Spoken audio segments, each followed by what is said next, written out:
tactical analysis gaming at you live with a brand new release. Total War Saga of Britannia. I wasn't able to catch the release of the game yesterday as I was busy with various things. But now we have a chance to get a campaign going, and I'm quite excited for the game. Especially for themes, its music, as you can hear in the background. Back to produce it just a hair. And I really enjoy the period. And I'm actually kind of looking forward to a slightly, shall we say, simpler, more focused Total War game. Aside from Total War Warhammer, the various other historical games. And I'm interested to see what other systems, the Creative Assembly is proposing in Thrones of Britannia that they might include later. So I'm a huge Viking fan. I took a course on Vikings and have studied them. Have studied the period. Have studied medieval Scandinavia or Viking era Scandinavia for quite a bit. So for our campaign game, we're absolutely going to be playing as the Viking Sea Kings, and our goal is to reform. So there's the Great Heathen or Great Viking Army in the factions of East Anglia and Northumbria, but they are not true Vikings. They are settling down. So we're gonna create the next Great Viking Army. I'm thinking not with Dublin, the Viking Sea Kings faction, but instead we are going to go with Sudreyar. Enemy blood will flow. I unfortunately don't know how to pronounce all these different names, but if there are any comments or recommendations on how to pronounce both Norwegian, Welsh, Saxon, Old English, and Irish names, please don't hesitate to correct me or provide any kind of recommendation. I'm still a little bit sick, so I may seem a little bit groggy or low energy, but again, when you're sailing on the high seas in a longship, you're not immune to the elements. So we're definitely going to be playing the campaign on hard and battle difficulty on hard. So let us just make sure that all the settings are correct. I will have a 60-minute battle time limit. Show AI player moves. I don't like that. That's too much moving around. We're gonna set the advisor on low. Okay. What's the information? The islands off the west coast of Alba are numerous and sparsely populated. When Vikings raided and eventually settled here, they made little impact on the rest of Britannia. They called their new kingdom Sudreyar, the Southern Isles, to distinguish it from the island kingdoms further north on the Orkneys, ruled by their kinsmen. Now, although Eirik's kingdom is diffuse and not materially rich, it provides a secure base from which to send out longships to raid or explore. And then, so we're going to be using the Viking Sea Kings faction, or culture. And the cultural features are expedition, the world is yours for the taking, send your ships to conquer new lands. Okay, so we're still going on that whole Viking raiding gig. Tribute, other kingdoms pay tribute as a sign of their submission. Get tribute from other factions to gain bonuses. Okay. And then immune to seasickness and high seas attrition. Of course, we're Vikings. Vikingers. And then our specific faction features will be Field of Assembly, an assembly of free men and lawmakers who meet to decide the matters of the day. It sends the army on missions to keep them busy. So I suppose we're basically focused on completing the missions of our thing, basically, or the assemblage of nobles. Okay. +5 supplies in foreign territory. So we're good on long expeditions in enemy terrain. And then our capabilities for military are strong axe and sword infantry, access to berserkers and Norse units, good unit diversity. Right. Just take a look at the objectives. Since, again, this is a strategy game, or a war game for that matter, we have to keep the objectives in mind. So so they're conquest, fame, kingdom, and ultimate victory. So conquest, control 40 settlements either by direct ownership or through vassalage, control 10 provinces in full, either, okay. So this is just pure control, okay. Now fame victory. Short fame victory is 256 fame, and then fame is gained by increasing leader influence, war fervor, buildings, settlements, technology, and faction mechanics, okay. And then long fame is just double that, okay. And then short kingdom victory is 15 ports. We have to control 15 ports. So basically aim for all the ports, okay? And then take care of Bornes or Bornes? Don't know how to pronounce that. Okay, and then the long kingdom victory is 25 ports. And we have to control Dublin as well as Bornes. And then the ultimate victory is complete any of the long victory types and eliminate the Viking invasion fleet. Well, I don't exactly know which one we're going to go for currently. I'm sort of thinking if we're going to go on this challenge of raising the greater Viking army, I think the conquest victory is something that we want to aim for. So I think we're going to aim for either the short conquest or the long conquest victory, and then maybe even go towards the ultimate victory to face off against the oncoming new waves of Norse raiders or the Normans. Spoiler alert, if no one knows history of 1066 Hastings. Okay, so let's aim for the conquest victory. Okay, and our faction leader is Eirik. And without further ado, let's get going.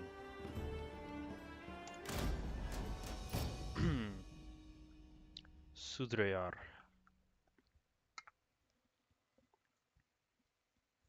Basically based in far north Scotland. This will be very interesting to play as the Vikings, holding on to having a naval advantage, but also being strategically very mobile and able to act in an aggressive fashion for extended periods of time. Now let's just we'll watch the intro cinematic, and then we'll figure out what are we going to do, how are we going to approach the conquest victory. We're going to take sort of a raiding approach where we're going to try to consolidate money and focus on investing in a few provinces and then conquest, or we're just going to go right off the bat into a more sort of settled fashion. We'll see. All right.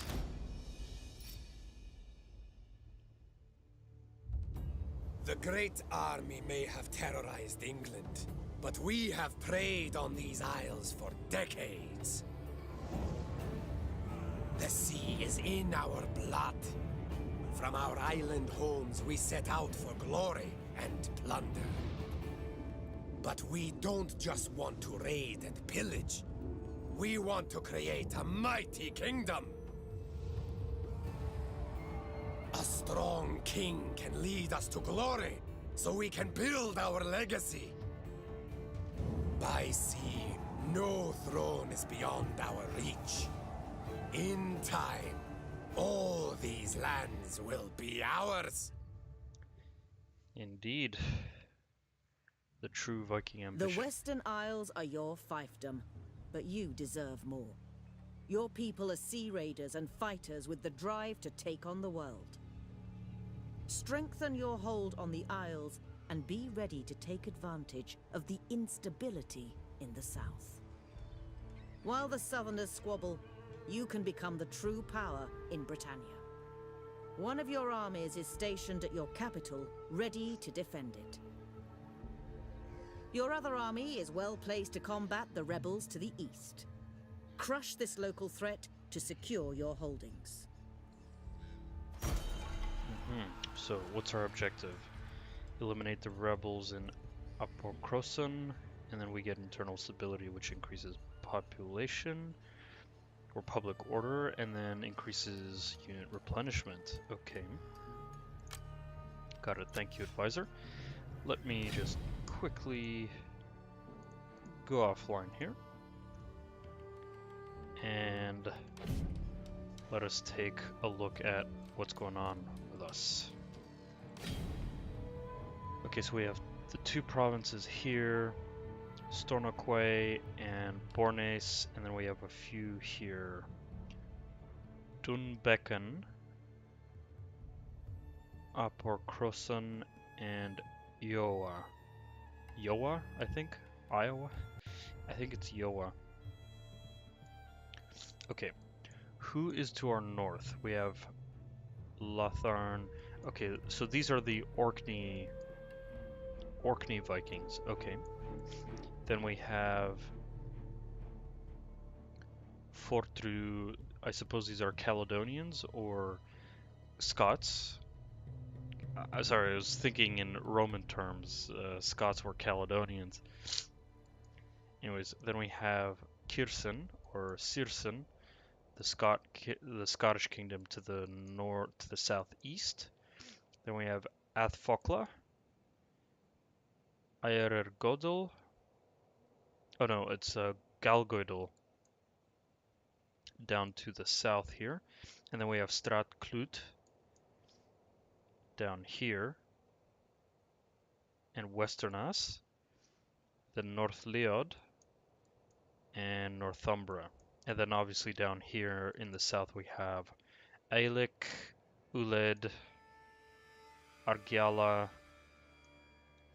Breifne, and then obviously Dublin down here with our other Viking brethren. Okay, so let's take a look at the diplomatic situation here. Right, so the objectives, right, those are our missions. We're aiming for conquest. Okay, economy, right, so we have the tax level. Taxes affect how much agriculture we have and how much public order. Okay, trade. I remember that CA announced that all trade is automatic. So that's something that we don't have to necessarily worry about. So we're trading with West Saxe, East Anglia, Gwynedd, and a whole bunch of these small factions. Right. But our main trade partners, it seems, are West Saxe and East Anglia, since we are trading all these particular resources with them.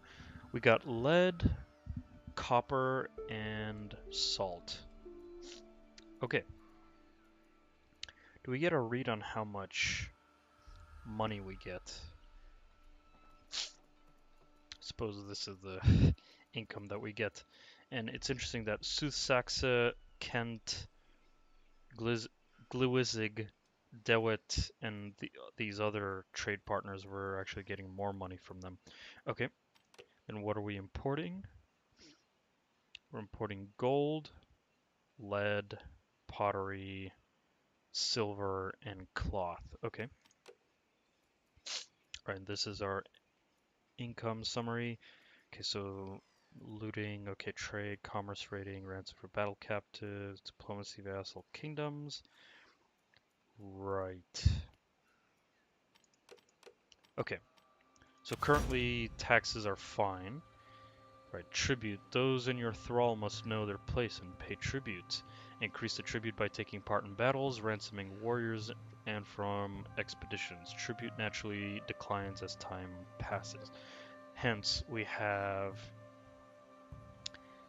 a necessity to engage in aggressive strategy to increase the tribute rating that we have. Right, so War Fervor, that's from Total War Attila, Age of Charlemagne, where the more you fight, the more tired the enemy gets, or the population gets, and you get decrease in public order and fame. Okay, Expedition. When the time is right, an expedition can set sail to further your faction's trade, influence, and territorial designs. Okay, so we need to find new lands And we increase our expedition through raids, sacks, blockades, ranking up technology and events. Okay. Leader influence, that's +3 fame. Sudreyar. Again, I'm trying to familiarize myself with the mechanics, because this is the first time I'm ever opening up Thrones of Britannia here. So, okay. Technology, let's take a look. Let's see, so melee units, we get melee specialists. We need 10 axe units, okay, which unlocks the recruitment of shield biters and Eastmen marauders, and then increases our capabilities with or upgrades our own axe infantry, okay. And we have defensive tactics, armored defenders, defensive masters. Right, and then we go into sort of the offensive line. Okay, spearmen units goes into trained spearmen, troop organization, levy spears. Okay, then missile units gives us ammunition, then levy skirmishers. Okay, siege warfare, cavalry units, military prestige goes for. Okay, so this is sort of the strategic. This is units, the tactical capabilities, military prestige. Well, all this here is tactical. This is strategic. Raise a general to rank 10. That increases replenishment, reduces food upkeep, movement range. Right, this is all strategic. Bodyguards, this is also tactical. And then recruitment, this is also strategic. Research warrior society to unlock this technology. Infantry, right, that's the offensive one. Spearband, bowmen, and then cavalry. Okay, these are sort of like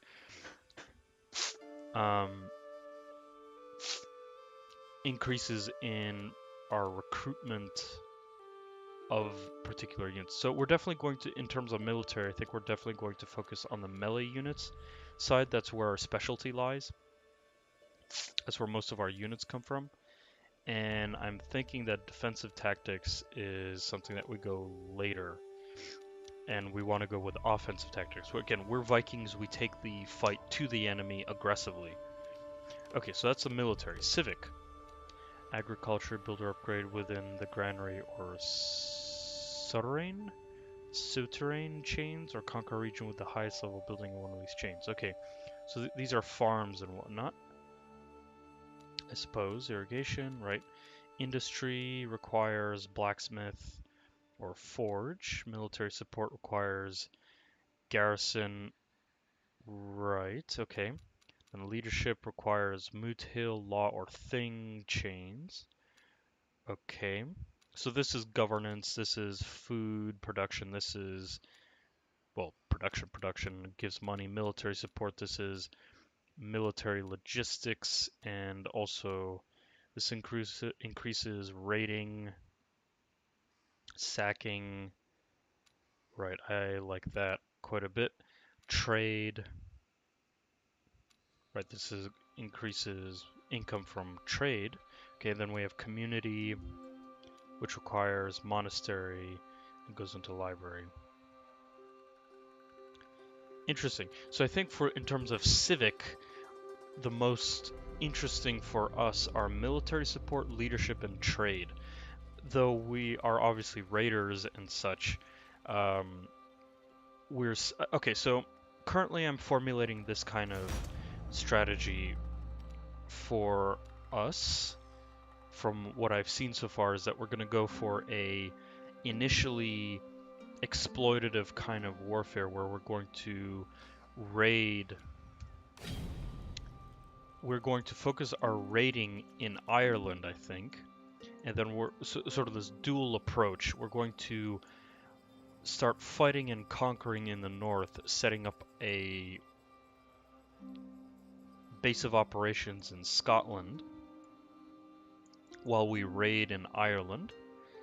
So that will basically let us, focus down on sacking and raiding in Ireland. Because we could go down south into Gwynedd and Northumbria, but again, we have to go through Orkney, or the Orkney Kingdom. So I think we're going to focus sort of on a southeast, and a Irish raiding, sacking approach. I mean, heck, we might even get down to West Saxa, but that's sort of long-term stuff. Let's take a look at diplomacy quickly. Let's see, who likes us the most? Anund, okay, they are Viking Sea Kings, okay. They really like us, so I think we're going to go with declare friendship. You speak sense. What about military access? This is not right. No, they don't like it. Okay. Military alliance? No, they don't like it. Okay. I would love to make them a vassal. But currently we can't really do much. Okay. Dublin. My halls are enriched by your visit. Take a seat. Let's ask for a bit of payment, shall we? Let's go with 500. Insulting. Okay, what about 100? No, I want 100. Thank you very much. Is 300 the minimum? Okay. We wish our houses to be on friendly terms. No, I'm not paying you 100. Okay, fine. We'll just go with declare friendship. That's fine. Okay. Orkney. We are military allies. More Let's keep that mead. strong. Fine talk will follow. No military access? I cannot. Okay, well, we're going to become friendlier, I think, over time. Just like we are with Galgoidel and Orkney and Dublin. Okay. We have Vedra Fjordur, I think. Okay, these are also Viking Sea Kings. We're not really interested in them. But then we have East Anglia. Don't really care about much of them. Let's take a look at the Scottish kingdoms here. Fortru. Fortru, they don't really like us that much. Okay, so that's a potential area for expansion. What about Athfokla? Also don't like us very much. Kirsen, they really hate us. Well, they're sort of the main enemies here. Ave. Gaelic kingdoms. Okay. What about Strathclyde? They're Welsh. And then we have Westernas. They're English. Okay. Westernas, they don't like us all that much. Strathclyde. Right, everyone in the north except Orkneyar and Galgoidel don't like us. Okay, so that means we have this approach to attack Fortru in the center and take this province of Jarmoreb, and that'll open us up to a direct line towards the Scots in the east, or Kirsen, or Sirsen, and Strathclyde and Athfokla in the center. Okay. Thank God we are surrounded by allies, with Orkneyar to the north and Galgoidel to the south. Good, so we need to keep an eye on both of them, see what the Scots end up doing them. If our allies start to get pushed back, we'd need to consider responding in some way. Okay, right. We have 2 armies, provinces, factions, right. Okay, let's take a look at our faction. So, who are our sons? Okay, so we have Eirik, 43 years old, 6 influence, good commander. Alfhild, renowned. Oh, she's quite good. Then we have Ketil, who's our son. Decent loyalty. What's his wife? Ugh, what a horrible wife. -1 influence and -1 loyalty. Yeah, might want to find a better wife for Ketil. Then we have Hakon, and then Oath, our daughter. Okay. Ketil's quite good, by the way. 2 command. Right, 20% bodyguard size. Again, he's a good fighter. He's a good fighter. Right, bloodthirsty, vigorous, fearless. I mean, he's an excellent Viking. Rider. he even can have increase in cavalry. Okay, skillful. Yeah, so Kettle is quite good. We might send him off on raids. Eric, how are you looking like? Honorable, skillful, seafarer, naval, battle, movement, speed. Men come first, upkeep cost, prepared. Nice. And then he's a bard, which increases zeal, but then also reduces enemy movement speed in the province. So it's almost like he's a governor. Okay, let me take a look at all these followers here. Champion gives command, melee skill, charge bonus, armor. So this is pure combat. Okay, scribe is governance and income. Bard is zeal is interesting because it's both good for combat but also governance. So zeal is almost like, I don't know, leadership? Because command is purely military. Governance is purely economic. Zeal is a combination of the two. So, okay. But it's curious that it reduces the speed of enemies in local province. Okay. Forager, food production, replenishment rate. And then, right, that's sort of anti-attrition. Okay. Pillager, raiding income. Yeah, that's truly Viking. Sacking, raiding, right, reduces enemy morale. Yeah, that's excellent. Quartermaster's strategic movement. Or just logistics. Priest is loyalty and governance, I think. Or no, just loyalty and reduce enemy public order. Okay. And then siege engineers, well, obviously for sieges. Okay, cool. Who are our nobles here? Okay, we have Finnbogi. We have Gisli, Kormakr, and we have a couple of candidates, but I'm not really interested right now in them. Okay, so Kormakr is the Justicar, Gisli, Chamberlain, Finnbogi is the King's Captain. Okay. King's Captain is for combat, Chamberlain is for governance and, well, governance, and then Justicar is for Justicar. I don't know what's for. Like, I think Zeal is actually much better for governance as well. So yeah. Okay, so let's take a look where our armies are at. Eirik, you're in the center. You're going to basically take off these rebels, and then Kettle is here. Now it would have been much better to send Eirik out on naval engagements because he's the seafarer. He gets, oh, it's only naval battle movement speed. Never mind. So it actually doesn't really matter. Kettle is quite good, but he's positioned quite nicely to head down south and start raiding the Irish coast here. I wonder which area would be the most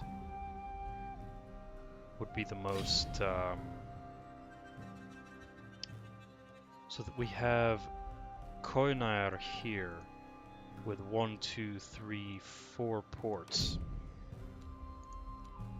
Right? Right, that's the main city. And then we have Latharna, and then Moigbil or Moigbil not far away, and then we have Dunpatrick. Again, I don't know how to pronounce these Irish names. Okay, so 1, 2, 3. Then we have this area here. So this might be a nice place to raid because of all the concentration of different minor settlements. Okay, what about further south? We have Lagan here with a single port. Right, and then we have some more Viking factions down here. I think the northeast part of Ireland seems like the most concentrated area to raid. So I think we're going to focus our attention here, and then maybe go further west or inland depending on how we're feeling. Right. We serve to the end.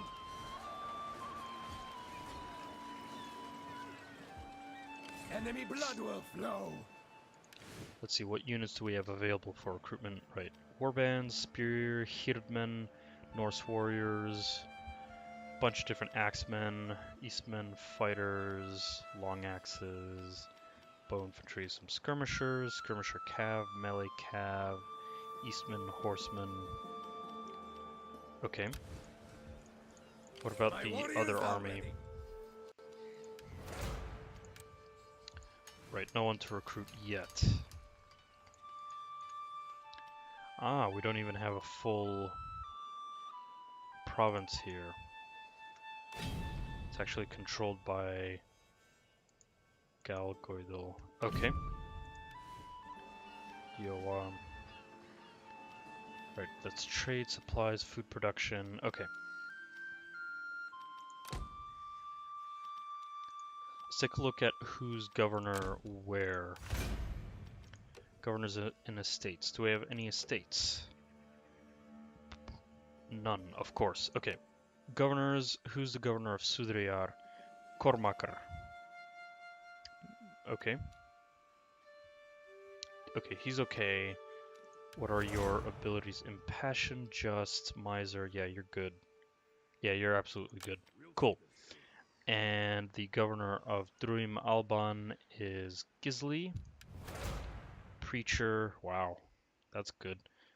Boring. Trustworthy.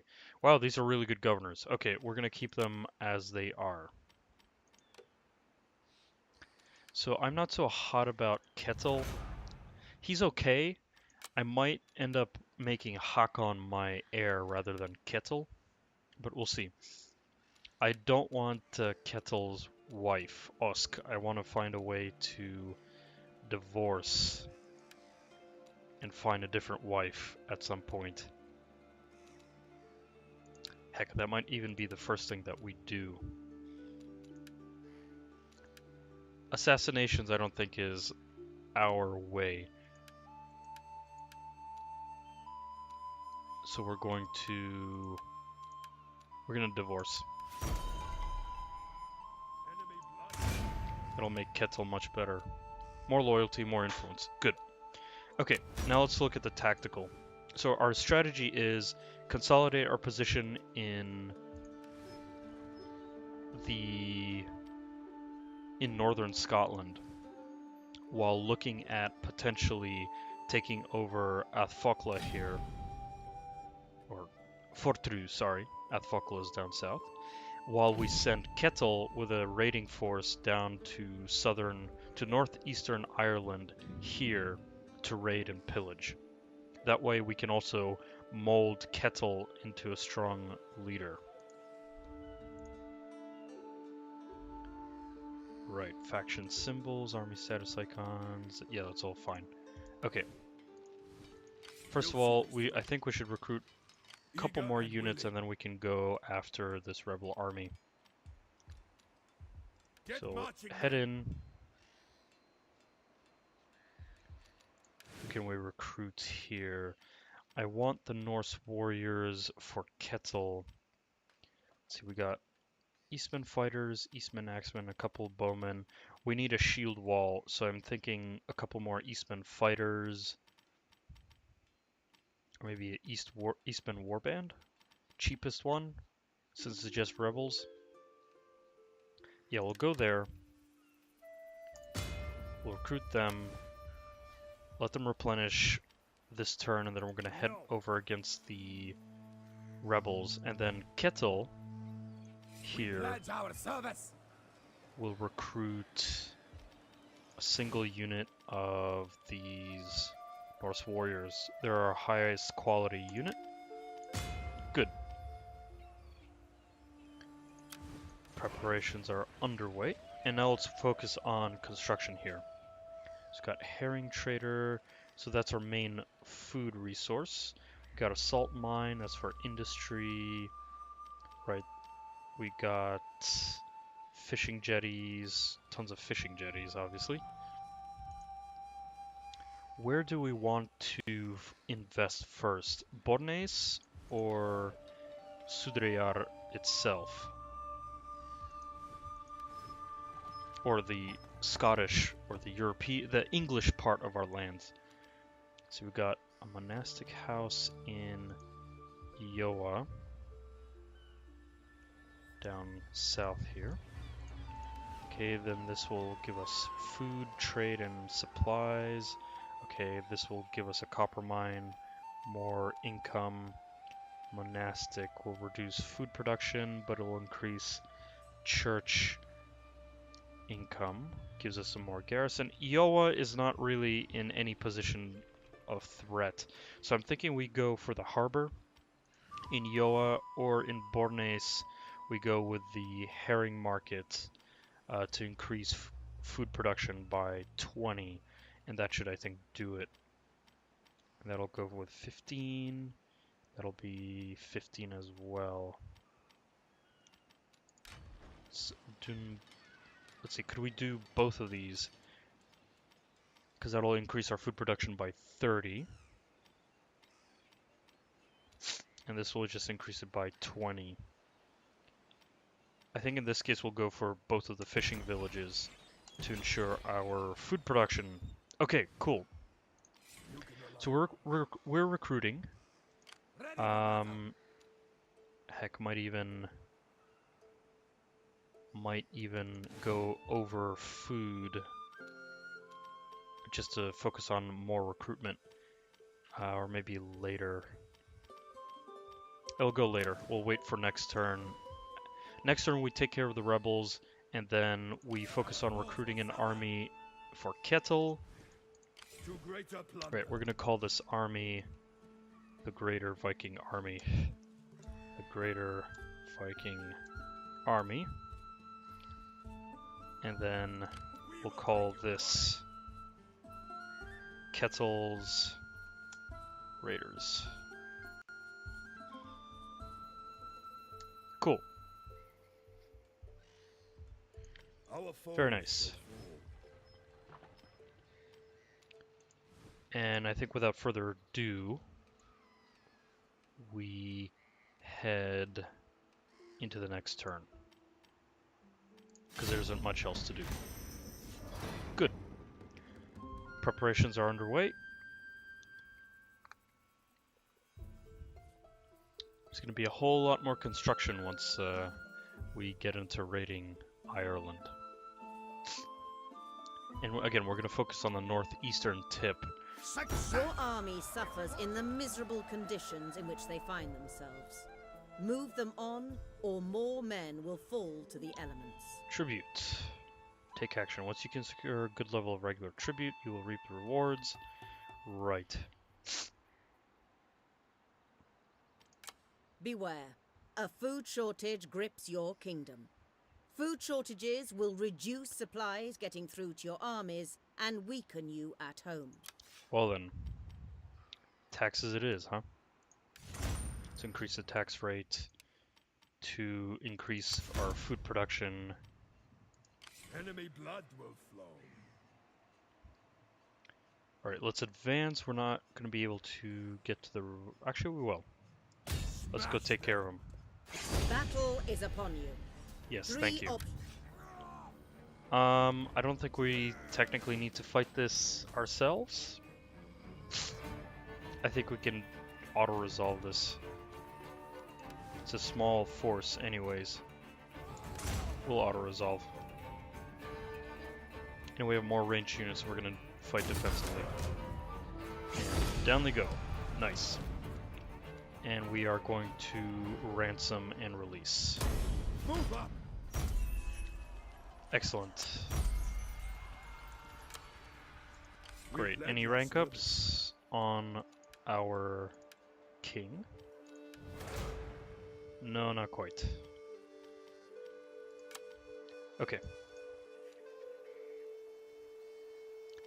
And then at this point we are actually going to merge these units in just to give us a little bit more food, and then we're going to hire more units for Kettle. We're going to go with the Spear Hirdmen, and we're going to go with Eastmen, Axemen. That'll be 20, I believe. Food, and we have one more. Long axes for the striking power? Yeah. There we go. So what's next? Low public order, Yoa, 3% chance, no big deal. Right, and then we have attrition, which is no problem. Gisli, you are our governor in Yoa, so preacher's really good. Loyalty's okay. Governance, I think we go with governance. There isn't much else I need. Priest, we don't need to increase loyalty. Pillager, he's not a pillager. Bard's okay, don't need that. I think we'll just go with scribe for Gisli. Okay. I want you to seek a wife, Kettle, but I don't have money for it. So be it. So we're gonna send Kettle down south soon, I think. We might even head down to Yoa, base ourselves there,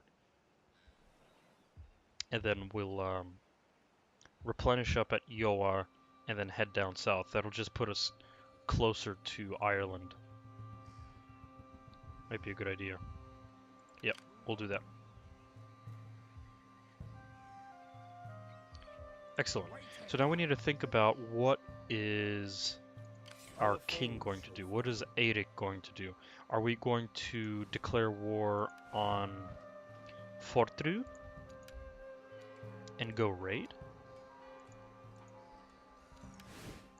There's only a single city actually here. Aikardan. Though I think, if I'm not mistaken, Orkney... Oh, they're not at war with anyone. So if we go to war with Fortru, we can call upon Orkneyar to help us out. Okay. Enemy blood will flow. What would be our path? Okay, so we'd have to go through Orkneyar to attack Fortru. Or we can go to Upper Krosan, sail to Yoa, or sail somewhere south. So we'd need military access with Orkneyar. Let's try to go for it. I mean, they're our military allies, so I don't know why. Fine talk will follow. Why are you insulted, brother? Sigurd. My people. Strange. But alas, that is the case. Dublin, Galgoidal. My halls are enriched by your visit. Take a seat. Those terms are... Okay, what if we pay you just a little bit?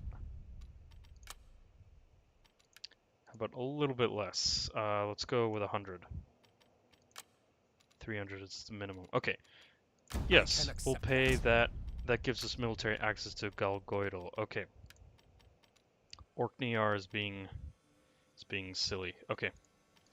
That means since we have military access down there, I think we can then start running and raiding Stratklut.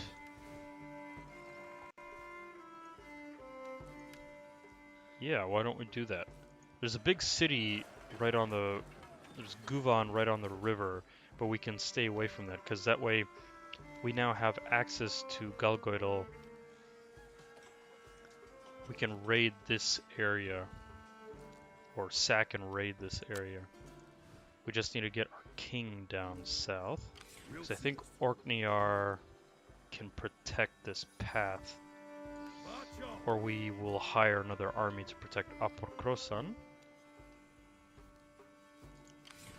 So how do we get the king down south? Eirik. Such an action would shut up. Yeah, we're gonna need to sail down there. Okay. We'll head then to Upper Krosan, sail down to Yoa. That'll be our main base of operations, I think. Replenish up, recruit our armies, and then head towards Stratklut. Because again, we need to start raiding and getting tribute if we can. Right.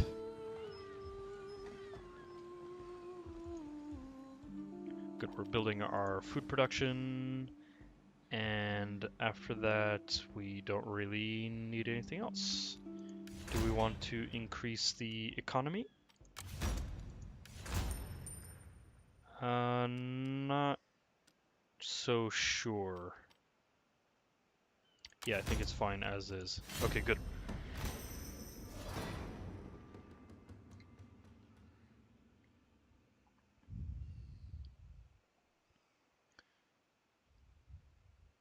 I suppose we're only going to increase taxes when absolutely necessary, because since our home territory is so spread out as it is, responding to enemy rebels is going to be really difficult.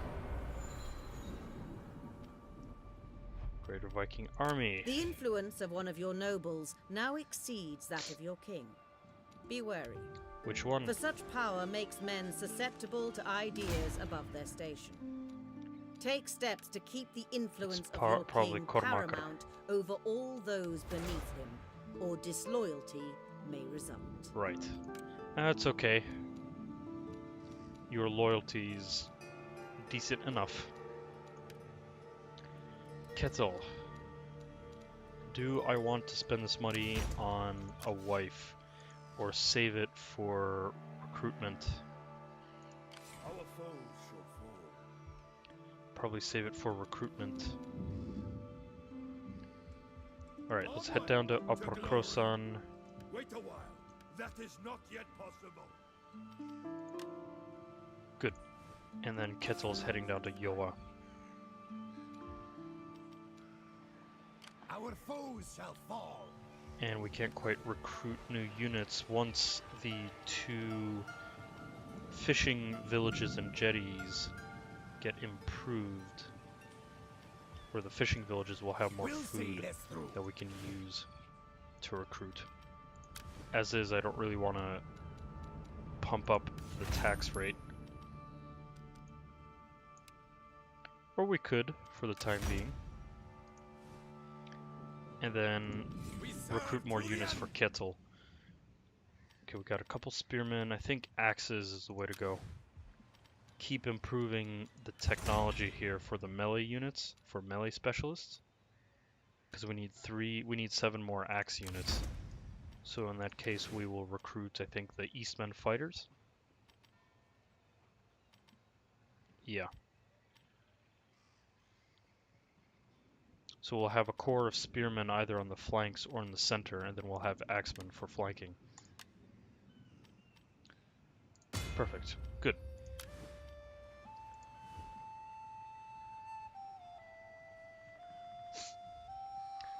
We just need to find enemies to go raid and pillage and attack.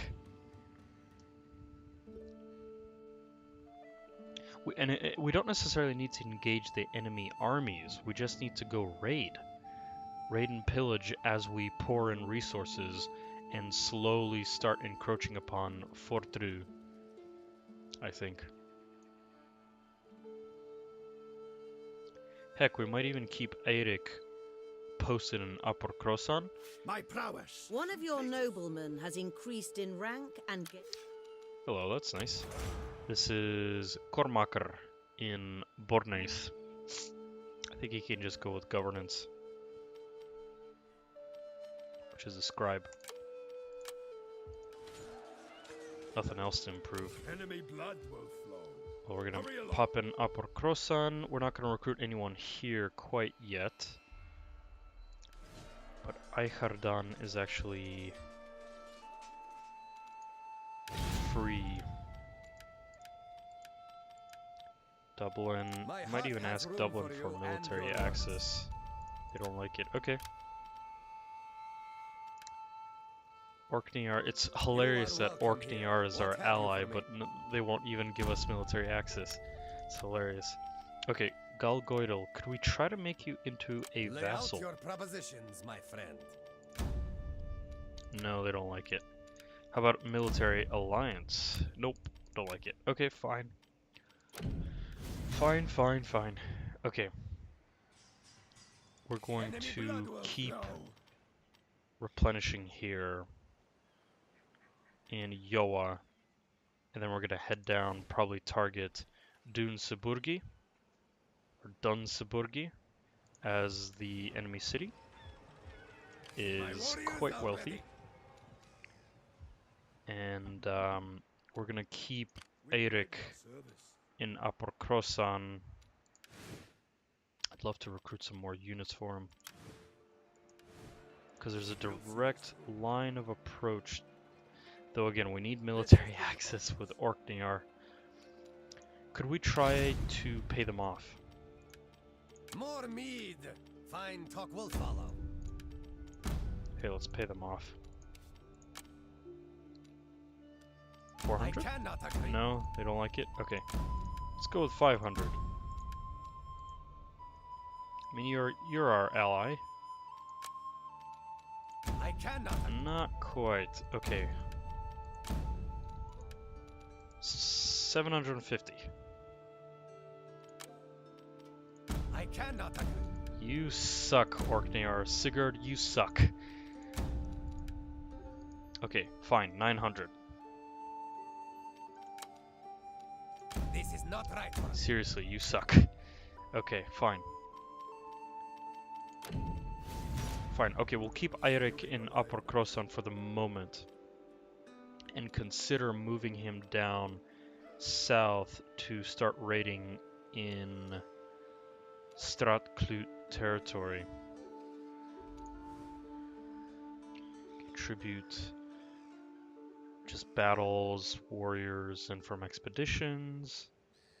And then to get more expeditions, we need to rank up, we need to raid, sack, blockade, and tech, as well as events. That's all going to happen quite soon.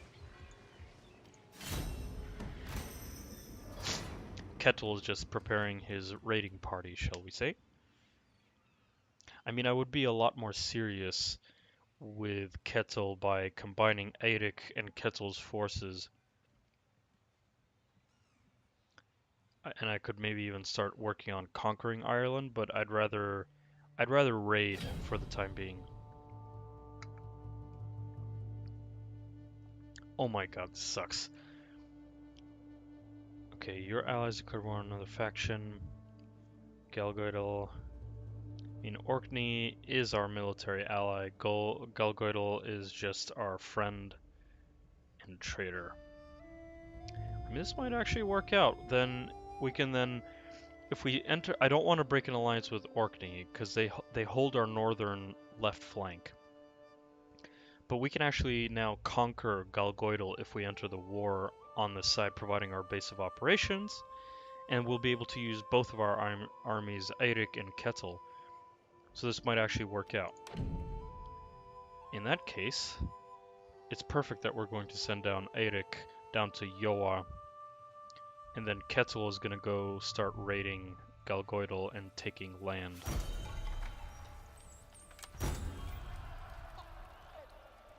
A bastard son for Kettle. Okay, sack any settlement? Well, we're going to do that. That's far away from us. Anything else? Or coordination targets? So Galgoidal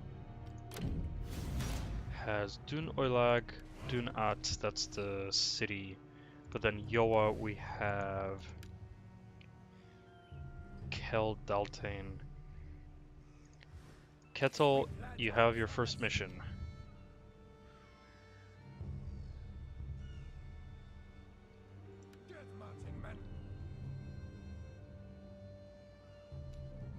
No raiding yet? Okay, so we're gonna target Kel Daltain first with Kettle's raiders. So we're gonna sack it, then we're gonna take it. Again, we're Vikings. We're here to exploit.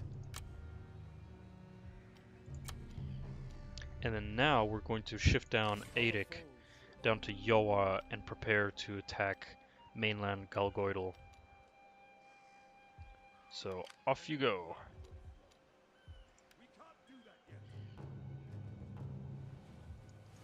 Upper Crossan, that's just a mine.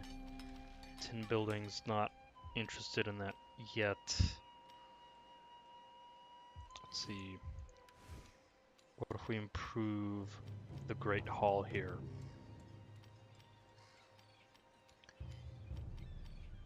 Do we have a building browser here? Yes, we do.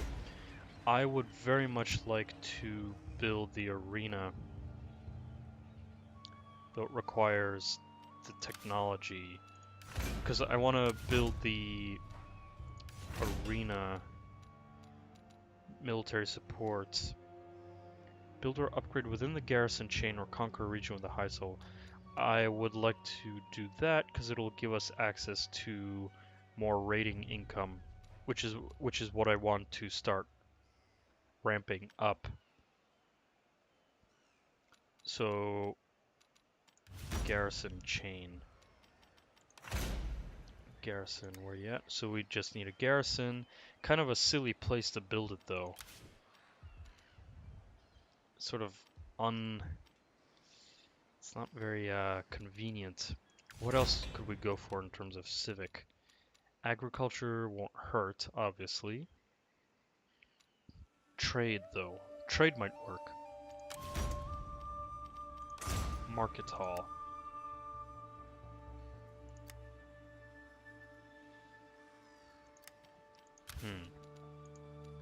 Just take a quick look again for trade. We'd need upgrade within the market hall chain or conquer region. Market hall chain.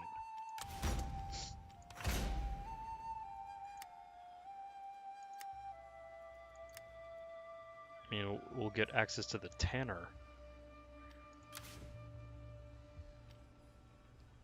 Salt. Don't need anyone recruited yet. Okay. What's the next thing that so we're also thinking about leadership. So Moot Hill, Law, or Thing chains. Law. So that's the Great Hall. Right, the Thing. That could give us access to leadership.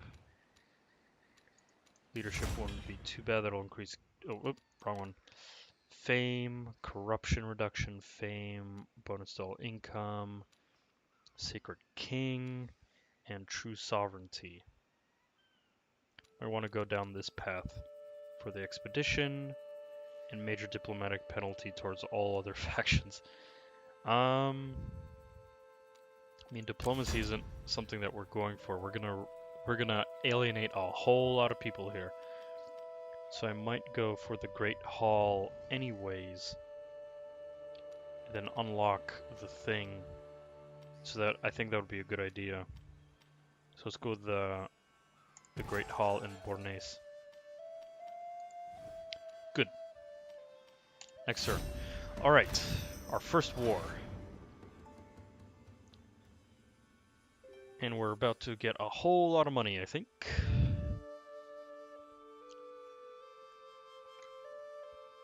Vikings are here to raid. We're here to raid. You're here to raid. We're all here to raid. And this is actually perfect because this is going to shift all our armies down south. Once we take Galgoidal, establish that base of operations, then we can shift our armies further south towards Ireland. Perfect.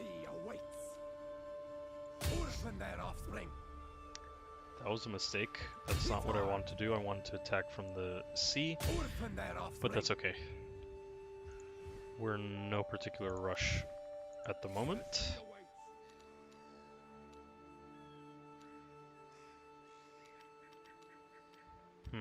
Why does Aedic take such a long time to sail through here?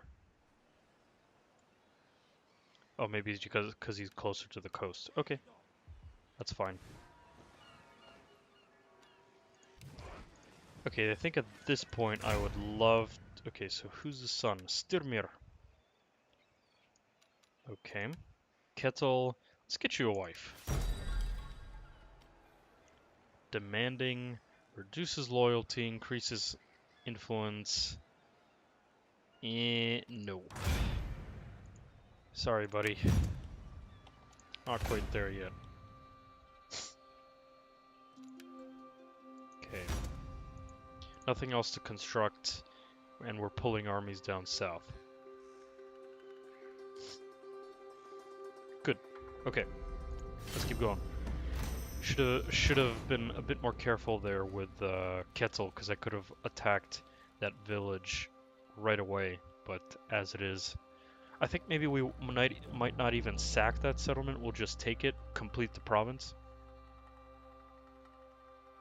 and then we'll send Kettle out to help out Eirik. Thank God for a Viking. You have a whole lot of mobility and a whole lot of defensive capabilities because you're out on the fjords and the islands. Very few people are going to be able to get you. Public order is becoming a problem in one of your provinces. Those that inhabit it begin to stir against your rule.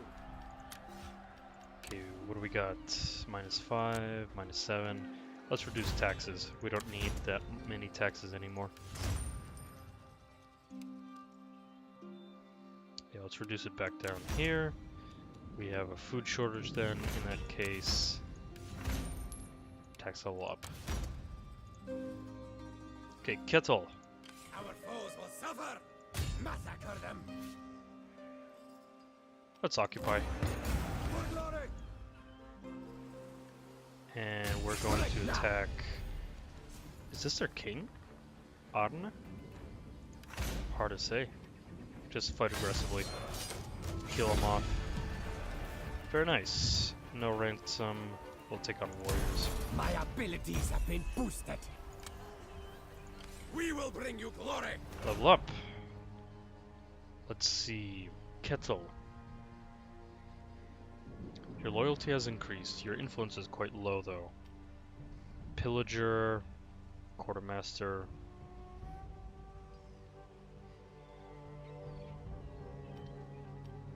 Pillager. Quartermaster is so good. So I think we're going to go with Quartermaster.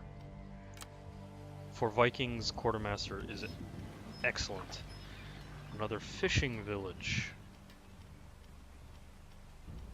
I think we should go with that to improve our food production capabilities. Don't really want to increase mines yet. Anything else in regards to food that we'd like to? So salt will increase the food production, but also increase supplies, increase salt building chains, but it'll reduce public order.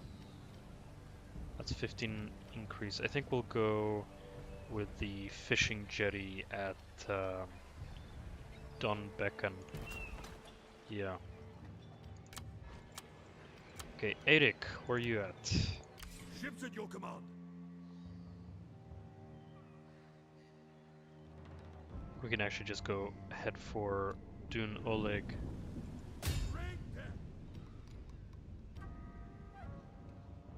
Let's Dun at Altklut. That's in Stratklut territory. Interesting. Okay, so Kettle is gonna go for Dun Aberte, and then Eirik is gonna go for Dun Oleg, I think. But not just yet. That is not yet possible. He has to go all the way around? And sail there? That's weird. Wait a while. Soon, but not just yet. We can't do that yet. But aren't these shores? That is not yet. I guess not. They're rocky shores. Okay. The time for that will come. Wow. Okay, so basically we're gonna have to go down here. We won't be able to attack Dun Oleg anywhere near Soon, but not just where we yet. go northwards. Okay. In that case, we'll just go to Yoa. The time for that and recruit Aeric's army because we have plenty of food stored up.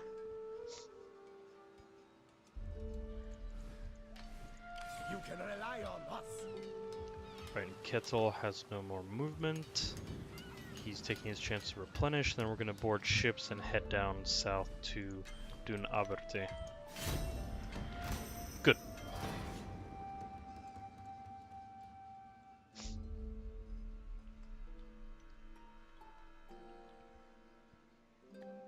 Did not expect this. Thought there would have been landing zones near Dun Oleg. Oh well. We'll do what we can. Okay, then, in this case, we're going to raid or sack Dun Aberte. Our foes shall fall. March on! For the old Aim for the port. Don't go on land. Okay, so now they're recruiting an army. Ready, oarsman. Well, Full speed for docking. let's see, that's a whole lot of... Oh, it's because of occupation. That shouldn't be too problematic. Let's keep going with those fishing jetties. Let's store up that food. And then at this point we can reduce the tax rate. Because again, we have enough food and to reduce any potential public order problems. Because again, for us public order would be, or rebellions would be very, very bad. Because our armies are all about mobility here. As it is. Heck, I might even make Kettle my legitimate heir. I mean, he is, but in terms of paying more attention to him. Make him more of the next great king. After Aedic.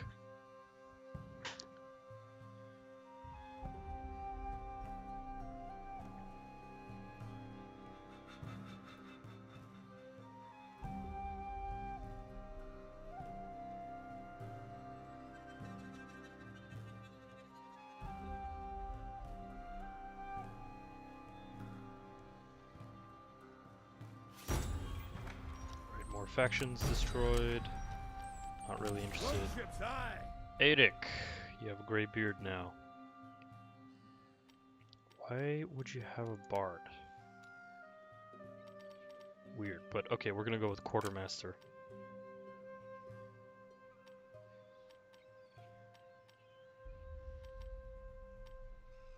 Yep. Quartermaster is just so good. Okay, let's go raid and sack this village. Hit hard. Sack it. And now we take it. Plunder and glory. We will. Okay, so there's a Strat-Klut army coming up against Galgoidel. And that's why they have an army near Dun At, because they need to face off against Strat-Klut. Perfect. Is there seriously no way I can... Wow, okay. I can only come down here to raid, to disembark. Or I go all the way north. That's insane. Okay, not quite sure what I'm gonna do there yet. In that case, I think we'll start recruiting more troops for Kettle in preparation to go against probably Strat-Klut in this case. More Norse warriors? I mean, they're basically our strongest, right? Melee skill 35. Spear Hirdmen are better. But we don't have much access to them anyways. Long axes are fine, but I think Norse warriors are our main unit. Might even go for Eastman horsemen or Eastman scouts. Just have a little bit of cavalry for support. Because we have a quite strong main line of infantry, so let's go with Norse warriors and 1 scout. And that should do it. Okay, buildings require repair. Sure, let's repair. So Dun Aberte is a market or trade base. Okay. Then Dun Aber... Wait, no. Which one is this? Dun Oleg is a hunting camp. Interesting. And then Dun At is the main city. Ships at your command. Alright, so that means let's bring down Eirik here. Do we bring Eirik down to Kettle and support them to face off against very likely Strat Klut? Or do we just send Eirik down to raid? Let's keep bringing him down. I don't know what the garrison is of Dunseburgi. It's 6 units. We won't have enough to recruit anyone, so I think we're just going to bring... I think it's best actually to bring Eirik down to Dun Aberte and unify the 2 armies. Enemy blood will flow. Okay, and then I think next turn we want to send in Kettle towards Dun At. Okay, Kettle, let's get you another wife. Natural beauty, +1 influence. Yes, perfect. Because again, this is to... Yes, this is perfect. I mean, she's much older, but plenty plus 20% chance of having children for the husband. Yes, definitely. And again, hello Hakon, you're actually all ready. But he's not old enough yet to be a noble or be used for political purposes. Okay. That's fine. Okay, with these 2 armies that we have, with Kettle and Eirik, I think we'll be able to face off against Strat Klut and Galgoidel quite easily. But I think we might just sort of keep Kettle based in Dun Aberte, let Strat Klut get worn down, though it seems like they just completely destroyed them. So maybe that's not something we want to do. But their army's been reduced. They're sort of just chilling. I think Kettle might be able to take care of this by himself, so we might just send Eirik down to raid. The loyalty of one of your characters has become questionable. Take steps Hakon. to improve their devotion to your Low cause, loyalty, else huh? they may break from your rule entirely and instigate a civil Any war. estates? Nope. Disloyalty cannot be left. Yes, thank you. So Hakon, why do you curse me so with your poor loyalty? Okay, Finnbogi's the king's captain, which gives him more loyalty. But I'm thinking we actually take down... I don't want Hakon to... He's my son. I can't let him get bad here. Search for a wife. That might help. Alvida. No. Horrible. Okay. In that case, I think we're going to give you King's Captain from Finnbogi. That's not good. And then Finnbogi, 1 loyalty. We don't really have enough money to secure loyalty. Ay ay ay. That's not good. We might then give you a priest once we have that possibility. But you're a statesman, so it's no big deal. You're not even a governor of anything. Gisli and Kormakar are fine. So I think Finnbogi we can keep fine. Is trophy represents character's dedication to the faction, although the character will fight thereby instigating a civil war. Again, that's not really good. I think in that case we want to look for some money, if possible. Not possible. Let's do an odds garrison. Just 6. And we have 11. Quite strong as well. I think we can do this.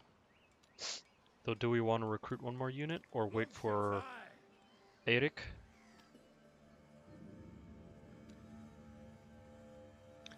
No, I think we want Eric to go down and raid. Dunseburgi. We don't really have the right units. I mean, we do have Eric here. Let's head down to Latharna and go sack it. And then we can try to buy off Finnbogi next turn, I think. We will bring you glory. And then Kettle.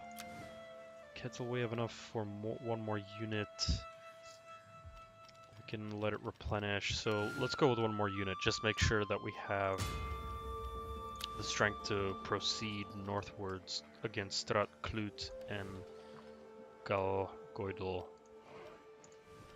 Good.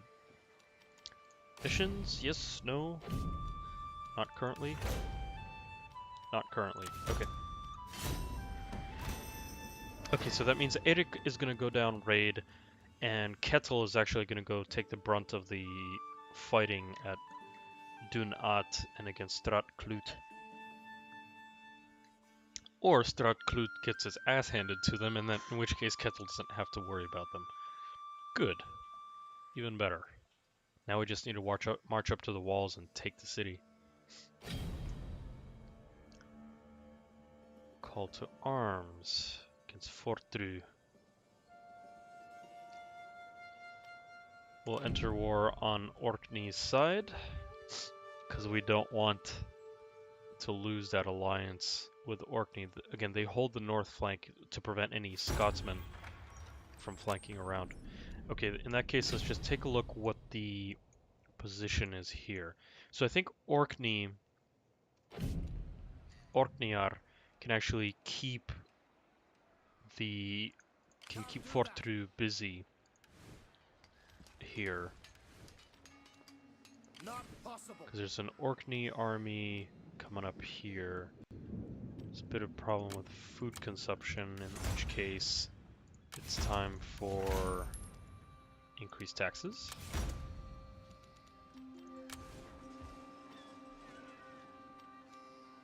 And we definitely want to go, let's see, that'll be garrison, which will unlock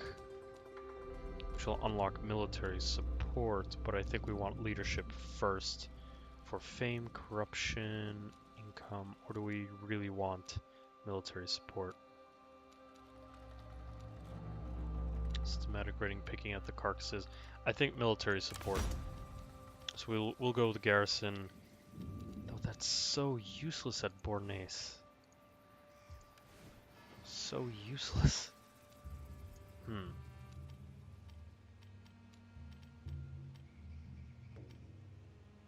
Completely useless.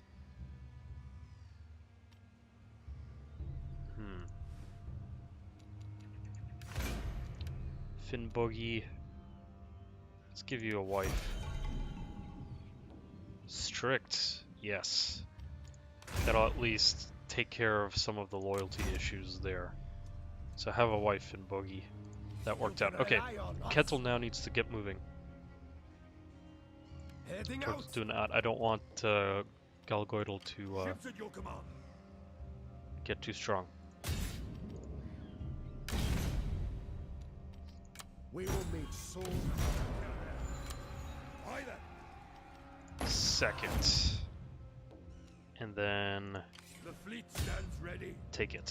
Hard. And that way we get intelligence on enemy armies. So okay, Latharna is going to be our base of operations. We're not going to repair. We're just here to raid. And we could even recruit some warriors. Though we might want to spend the money on Finnbogi. No, we want to secure his loyalty. Just to make sure that he doesn't go into a civil war with us.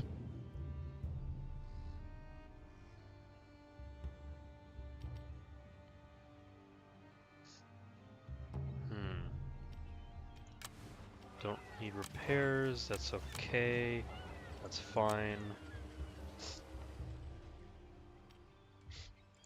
Our foes shall fall. Here, let's recruit more warriors for Aedic just to make sure that he doesn't get ambushed and destroyed. Let's go with some scouts and long axes for the striking power, right? Yeah, let's go with 1 unit of long axes, and that should do it.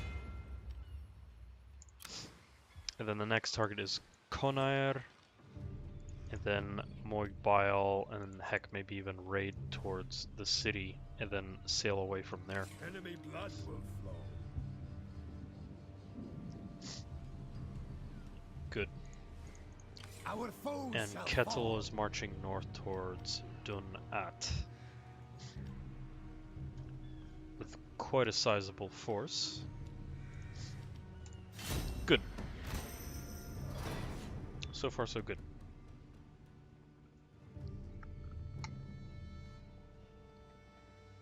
We need to keep an eye on Fortru, though.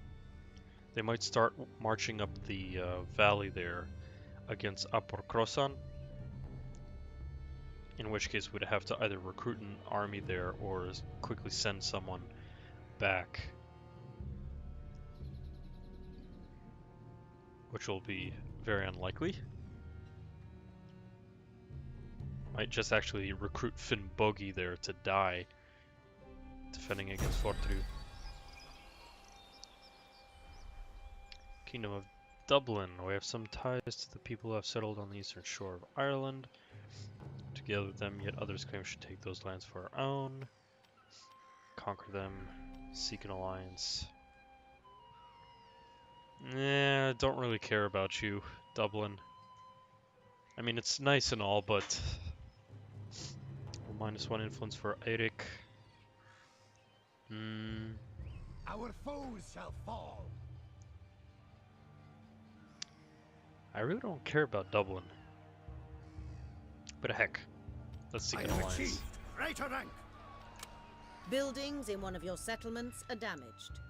You must repair them. Yes, they are. Dublin, where you at?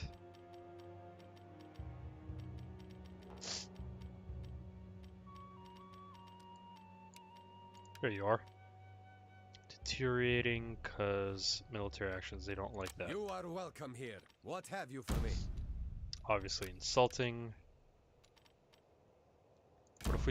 What if we join your war against Alec,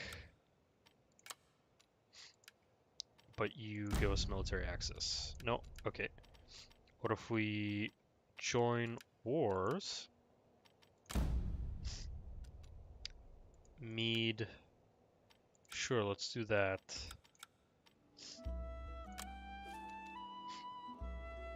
They don't want us to join all of them? That's weird. Okay. Okay, how about Alec? Let's see, was Kaisel too far away? Let's do both of these. No? Okay, fine. Just Alec. And what about... we...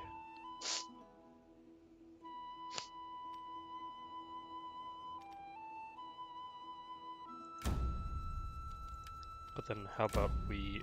What about Defensive Pact?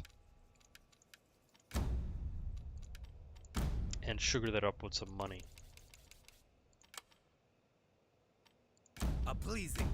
No, they don't like it? Okay. You can rely on us. I should have ignored them. Alright, Aedic. Go raid.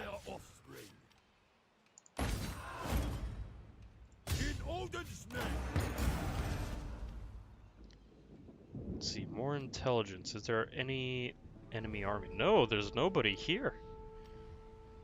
Absolutely nobody here.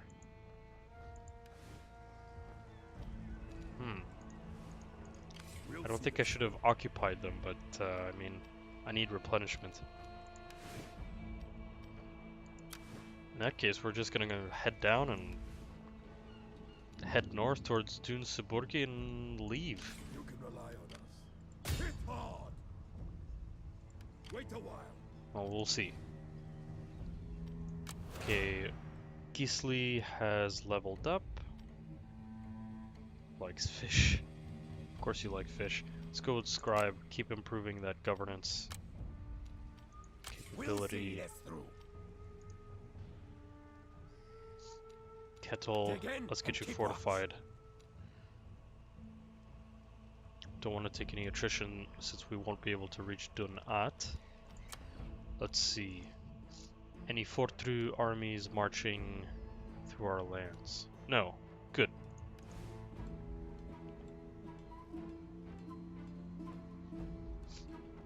War fervor is quite low.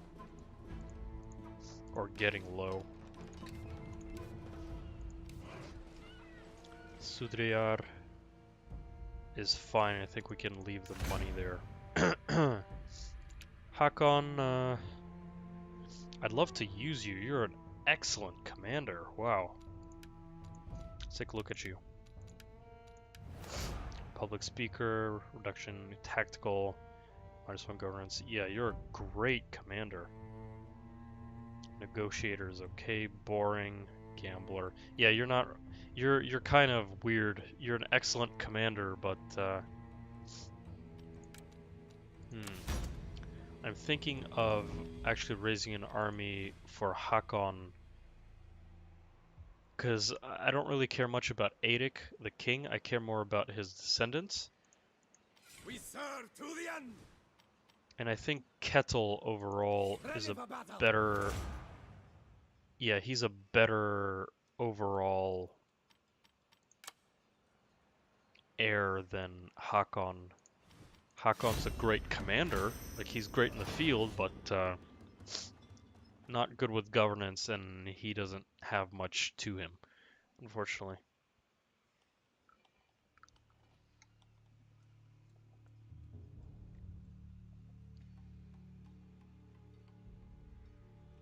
So, and we still need to sort of worry about Finnbogi, since he has quite low loyalty. Okay, so far, Fortru we don't need to worry about. Seriously, there's no resistance from the Northern Irish, or the Northeastern Irish faction. Weird, very weird. Nordman raiders. Plenty of raiders, okay, cool. Okay, this is Cormacher.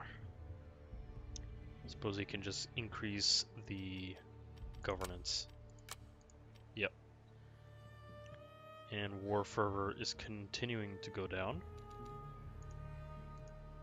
I think we'll stop with the war, Enemy blood or constant wars, once we take care of Balgoidal.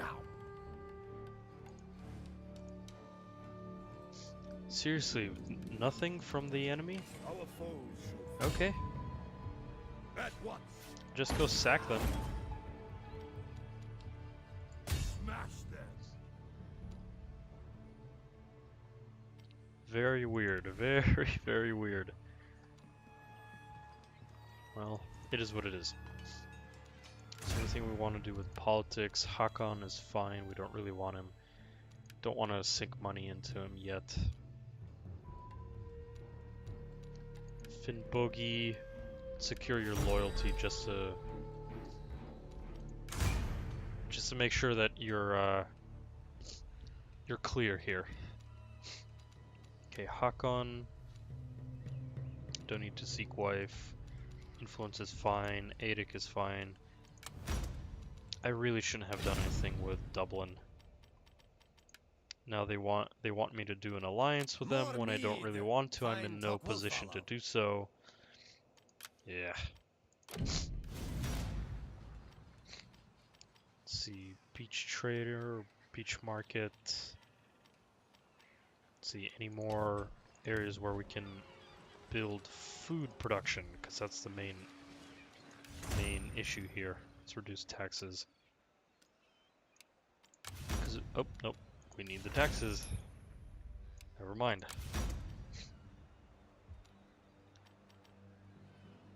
Law field, that will go for go for the leadership science line or technology line.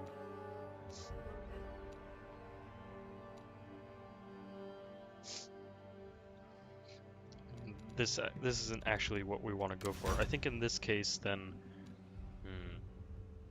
it's construction of at Yoa, because a garrison at Yoa wouldn't be too bad.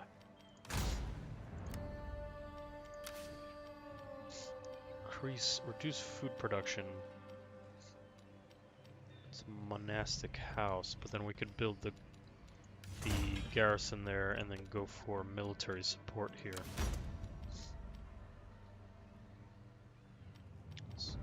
Or do we just go at Bornase? We go with the law field, that will increase public order, and then garrisons will also increase public order.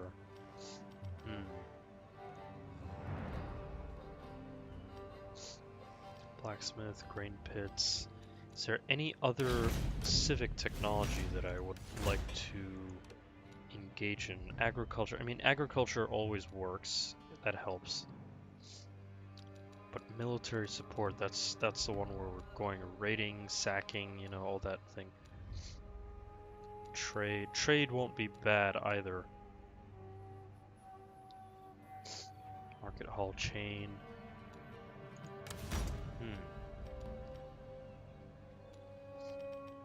We could actually improve Yoa. No, it's industry. Does the tanner improve industry? No, it's just market. Maybe just go with a tanner actually in Bornase, since we have salt pans here. Yeah. Let's go with that. And then go down the trade then. Trade line, unlock that. Increase trade. Market. Increase trade. Yeah, let's do that. And then we'll go with military support later. Because I don't want a garrison just for the sake of having a garrison. It's just pointless waste of resources. Whereas the tanner is just more market income. Okay.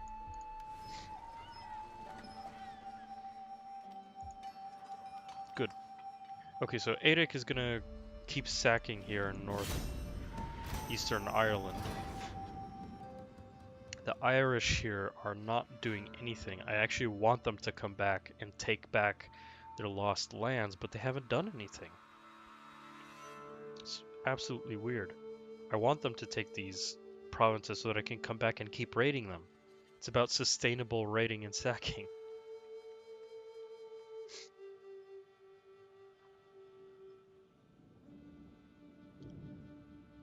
Let's see, let's keep our eyes also on Fortru.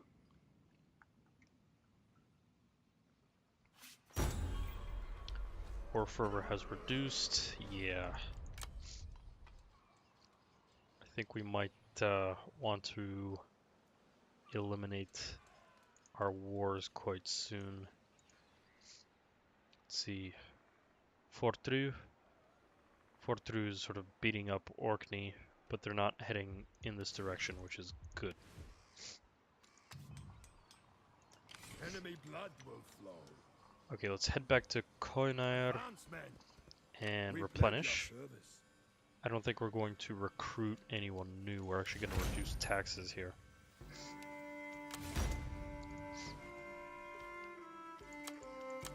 Alright, Kettle, go take Dun At. The settlement has been surrounded, and your men are eager for battle. Yes, they are indeed. Build a couple siege towers.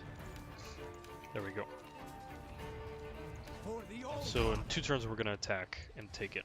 I'll be right back. I need to go to the little boy's room. Be right back.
Strike now. We are back. Okay.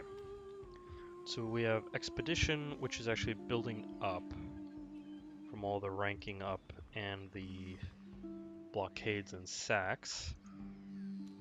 Okay, is there anything else that I want to build? More fishing jetties for supplies and food would be good.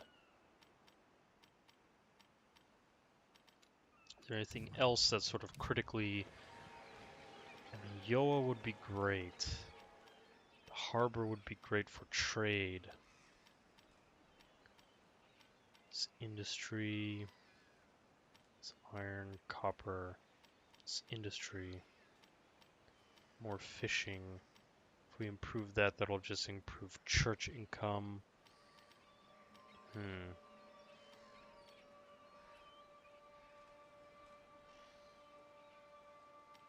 Maybe improve Yoa now, just to give us space. Yep. Here they are. So they're probably going to come down and take Dun Aberte. In that case, we might send Eirik eastwards then to Dun Aberte to face off against the Galgoidal army under Grimundr. Yeah, let's do that.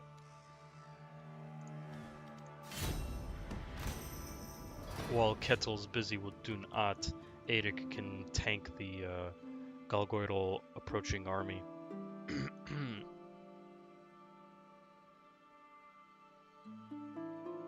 I should have ignored Dublin. I really should have. Because they don't like the fact that I'm facing off against another Viking faction. And it's going to be extremely difficult to get an alliance with them. Why did I go with that? I have no idea. I really don't know.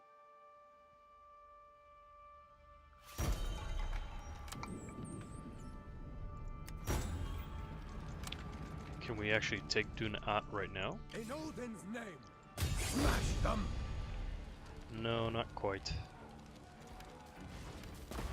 Need to keep besieging them.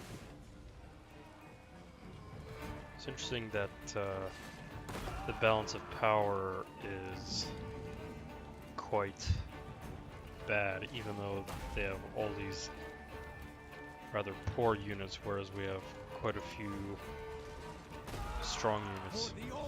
Alright, well, it is what it is. Alright, they'll take Dun Aberte. We can run to Latharna, I think. Can't really recruit anyone, don't want to.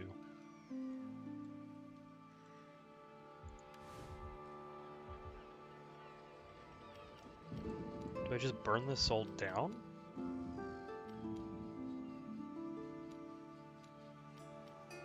Don't really want to repair it. So strange. Why haven't they recruited anyone? Oh, because they're fighting against Aelic. They'll be back. Pretty sure.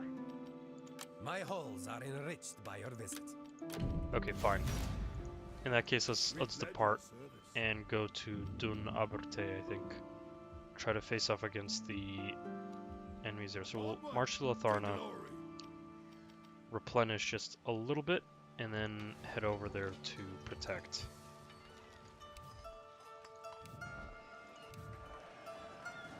And aside from that, all the construction is going fine. Okay, good. Next turn. And I think we take Dun At this upcoming turn.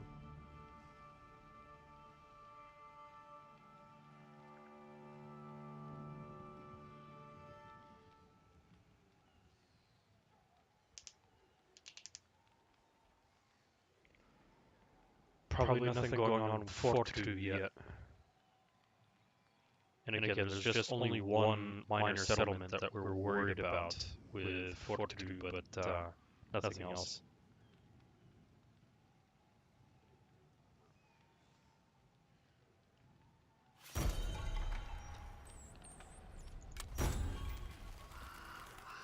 Thumbra, right. Right, yeah, they've taken it. Might actually just take, let's pump that tax up. Might just take this time to recruit some more units for Aedic to go face down against Galgoidal.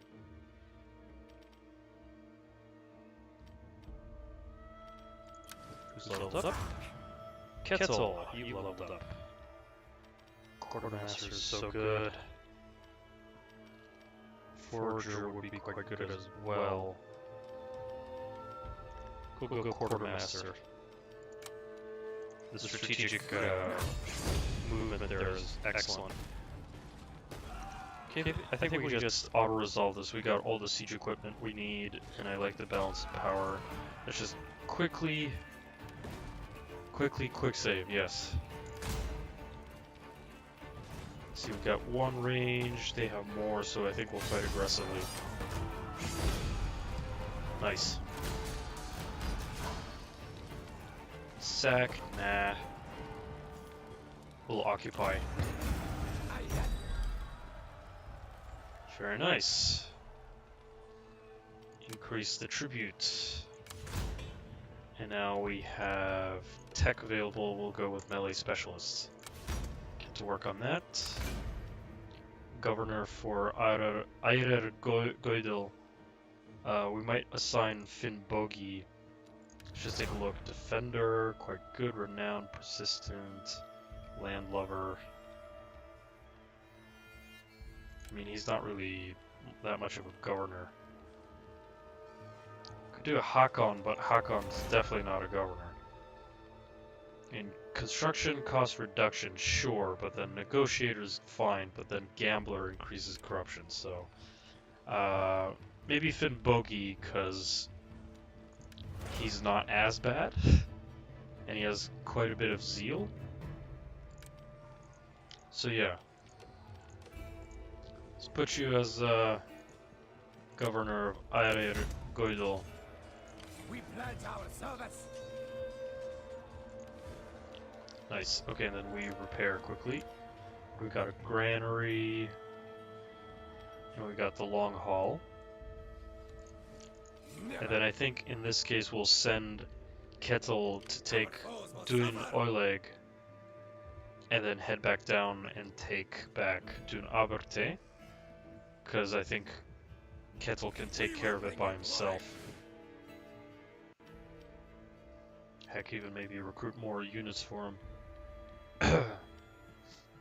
Go with Norse warriors and a pair of Eastman archers. And we can actually go with one more unit. Axemen, spearmen. I think let's go with one more spearman. Good. Army's ready. And it's replenishing. Okay, how's Fortru doing there? Trading blows with Orkney, that's what they're doing. That's fine. Okay, Aedic in that case can actually go raid and sack some more. Go Conair, and then we're going to run over to Moig Bile and sack and raid.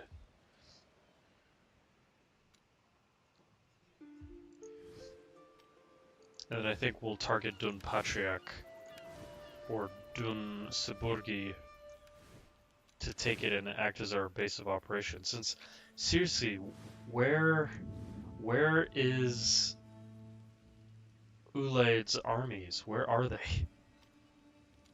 They haven't done anything. I might just take this land because why the hell not? Right? Seriously, where are their armies? Why haven't they spawned one and taken all this back for me to sack and raid again? I have no idea.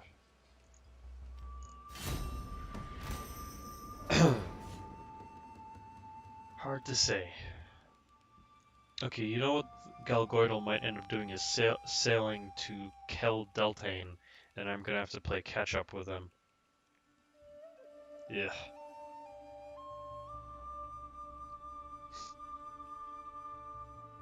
So we might actually need to use Aedic to help out.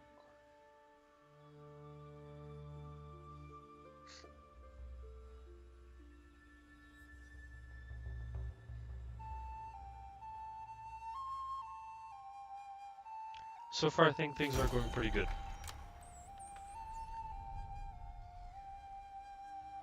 Aha, they're coming after Aedic. Okay, that'll keep the attention on him while Kettle finishes up what he has to do here. Smash them. Yes. Let's just occupy. Your kingdom has a new estate. Right. Wow, that's a lot of food there. Whew. Quite a lot of food. Our foes shall fall. Okay, then we're gonna head down and take Dun Aberte. Okay, then I think in this case, Aedic. I wonder what the army is that Galgoidal has. We pledge your service. I think Aedic just goes here, Rely on us. sack, take it, Yes. and recruit some more units and annoy the hell out of Galgoidal. Could even recruit some cav, more axemen, spearmen. Let's go with one spearman, couple of axemen. Let's go with cavalry. And let's go with another long axe. Excellent, that should do it. And then that gives us more units against Galgoidal. We can basically wait for them to attack and destroy them. And then we'll take back Letharna or just sack it or whatever we're going to do with it. Is there anything going on with politics? Kettle's okay. Aedic has more influence because he's holding the estate. I don't really want to hand out estates yet. We might hand it out to Hakon, just because he's the king's captain. I would love to use Hakon because he's a great commander. But there isn't much I can use him for. Maybe a war against Fortru later? We'll see. We'll see this through. Yes, you will, Kettle. Yes, you will.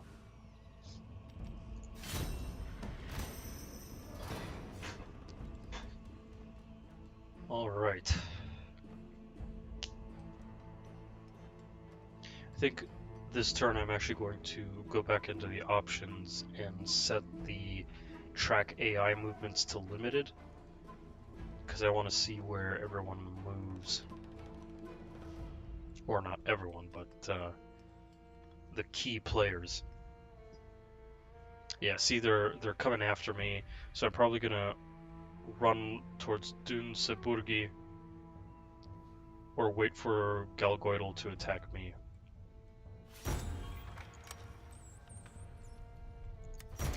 Don't care about Koinair. I mean, heck, we could just run over here and then head towards Dun Siburgi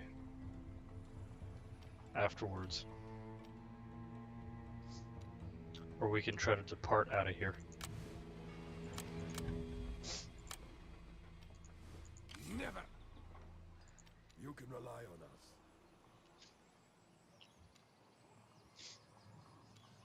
Just run to the bridge. Our foes shall fall. Can't fortify though.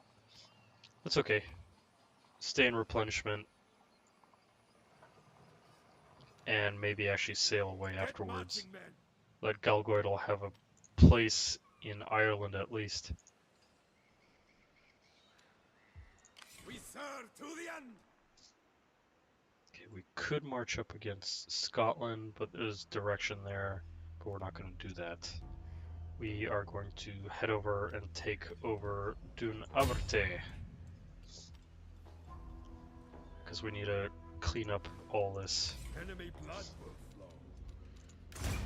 All this mess. All strict. Nice. That's pretty good.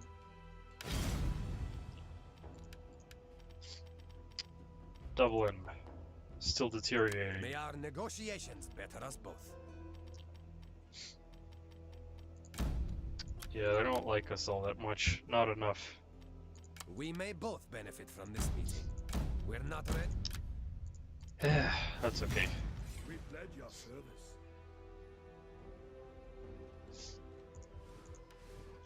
Any construction to do? Bornase is fine. Can we do trade? No, not quite actually. We built the tanner. But we need the market hall. Upgrade within the market hall chain or conquer a region with the highest level building in this chain. So we actually don't want that. I mean, tanner is fine because we have a market here anyways. Yeah, I suppose we'll keep the tanner. We might destroy it and instead go for something else. For production from all hunting villages in this province. Nah. Like, a tanner would be great in Dunat, because we got hunting lodge here. Do we want this granary? Increases farm production. There isn't a whole lot of farm production in this area. But we'll keep it for the time being. Enemy blood will flow. Okay. Next turn. I think we're actually looking for Eirik to get out of here and then maybe come back and take Dun Siburgi from the sea and just sack it. And I don't think I shouldn't have taken that mission with Dublin. I shouldn't have taken it. I should have just ignored them. I didn't care about them in the first place. That was a mistake. That was absolutely a mistake.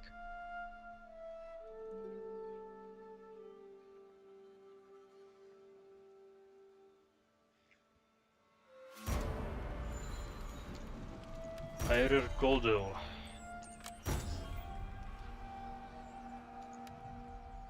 Raid, okay. Not possible. My Well, warriors aren't are ready. we glad that we're nearby? In Odin's name. Ursen their offspring. Down you go. Defensive, we have more ranged units. Occupy. Nice. Now we just need to repair it, and that should be fine. Pledge our service. Okay. It's going to be actually quite worthless to march down Kettle to take down Dun Aberte. Or Dun Abert. I think we might want to send Kettle up north towards Fortru, or Athfokla. Just take a look at the North Liod, Athfokla. Let's take a look at the diplomacy tab. See Kirsten or Sirsen. So if we do attack Athfokla, then we go to war with the Scots. Not something I want to do yet. Then we have a mission to raid. That's not too bad. We'll see this through. Ready for combat.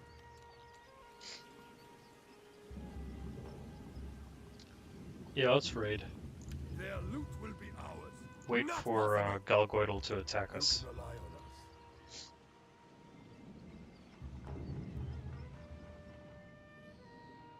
And we'll head closer to the coast, I think. Or in the woods. Or stay on the bridge. No, that's fine. I think we need... No, we don't really need more food right now, because we're going to repair Dun Oleg, and that should be fine. Right, so this is going to be a bunch of trade, that's industry, so we can work on market and industry there. That's occupation, taxation, quite low. Might want to do a law house. Probably going to do a garrison there. Here, law field. Him. Taxation is really getting to them.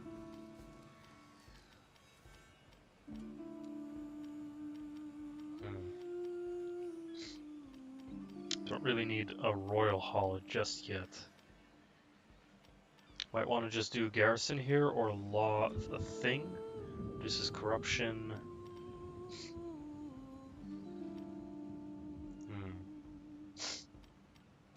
Where do we save the money? We don't really exactly need food.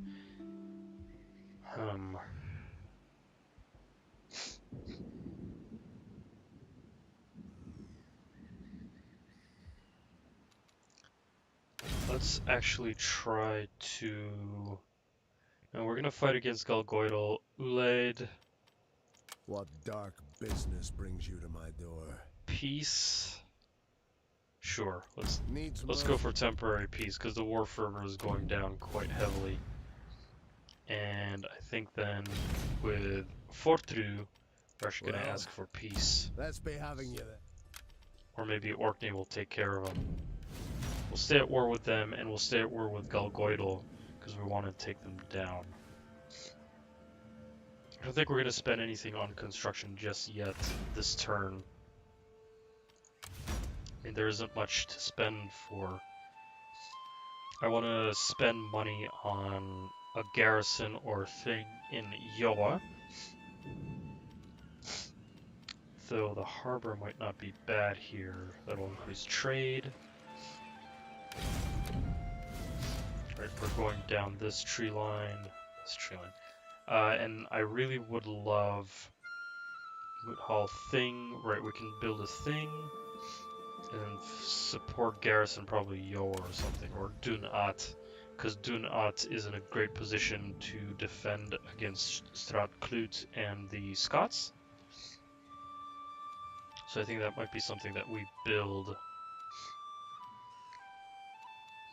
once we upgrade Dunat. Let's see, that's 50 production. It's 15. I think we might just reduce, just destroy this and build the garrison at Dunat. Yeah, let's do that. I don't really need a granary here. There aren't that many farms here anyway. Right. And then in that case, I think in Bornase we can actually build the law field. Just reduce corruption and whatnot.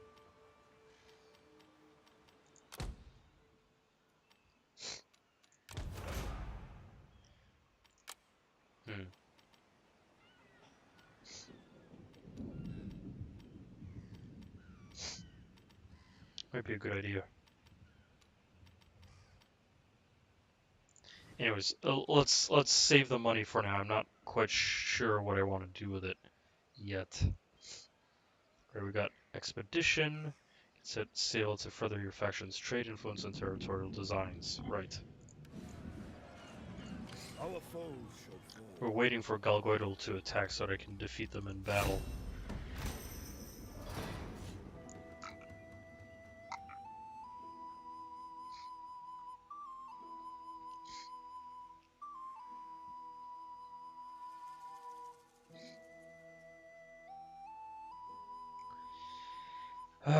Poor decisions, places, poor decisions.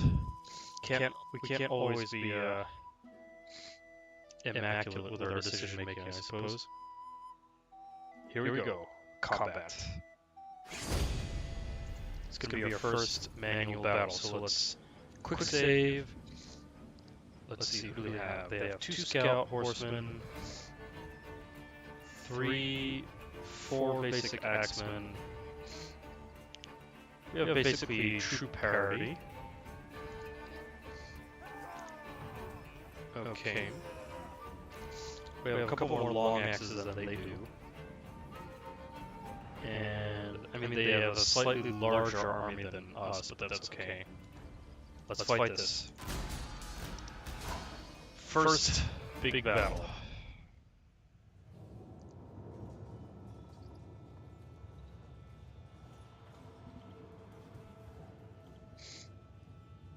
We have an advantage with the archers. So I think we want to aim down the enemy archers before they do anything to us. Though most of their infantry units are quite large and beefy, I have a couple of infantry units that are either damaged or not fully mustered yet. Probably will put those on the flank. Your troops must be deployed before battle. Yes, thank you. Let's see, let's keep the...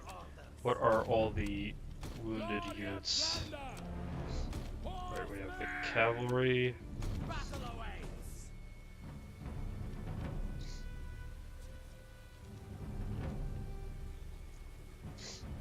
Shield castle, right.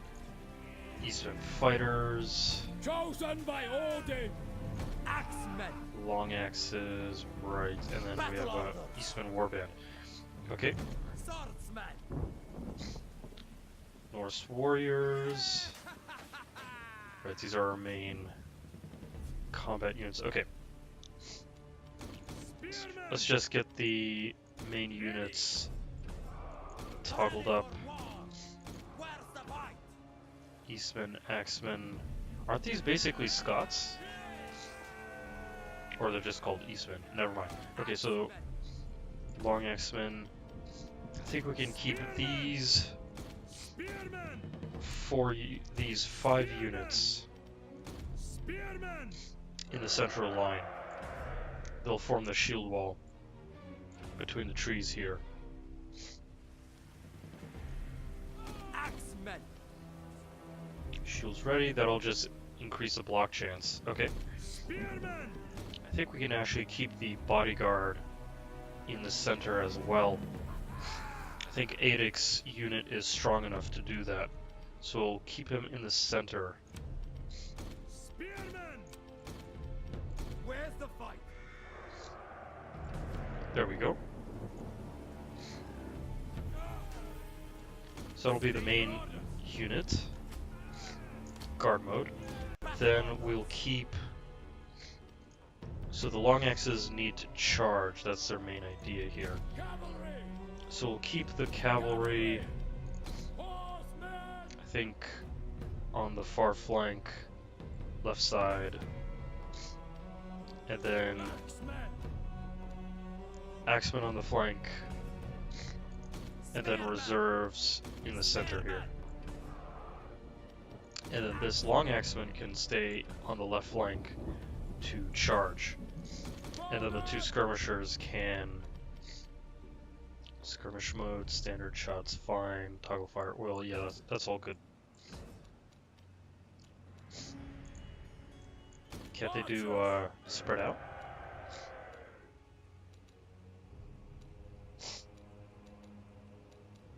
I guess not.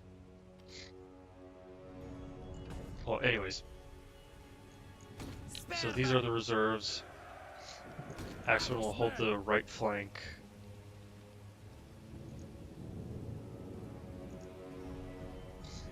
Good. And then the cavalry on the left will maybe keep actually these horsemen on the flank as a reserve, and then we'll use the scouts to harass. Your mounted troops are swift and powerful, yet will suffer. Yes, thank you. Okay, I'm wondering if the enemy is going to just charge straight down the middle, which is exactly what we want them to do. The enemy approaches. Let's get into a shield wall, bring the reserves a little bit closer.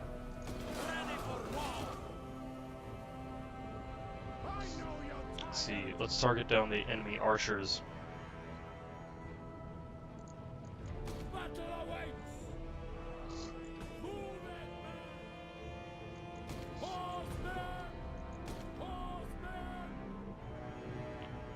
Maybe use our own cavalry to harass their skirmishers or something.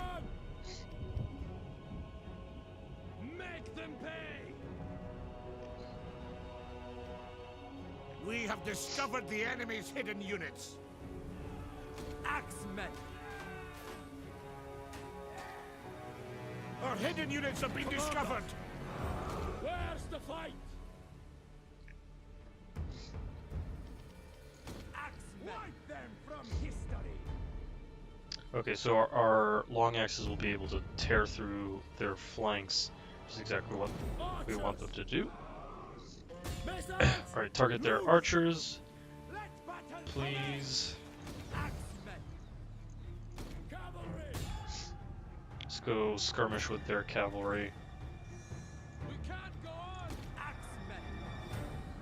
And charge their scouts.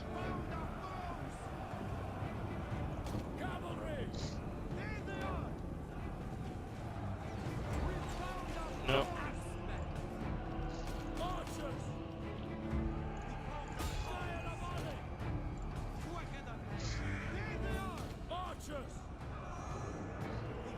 Alright, now they're attacking just fine. Let's keep harassing them.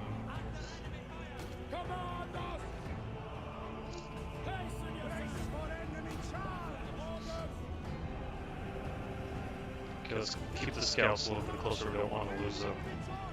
Archers, keep aiming down the enemy archers wherever they are. Yeah, the AI is acting a little bit weird. They don't know what they want to do.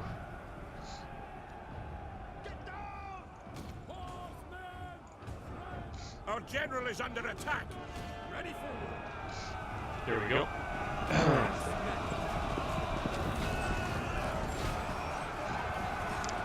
Oh wow, long axes get to form in a wedge. Nice. Alright, are there any enemy long axes that we can take down here? Alright, well then, let's aim for the enemy cavalry.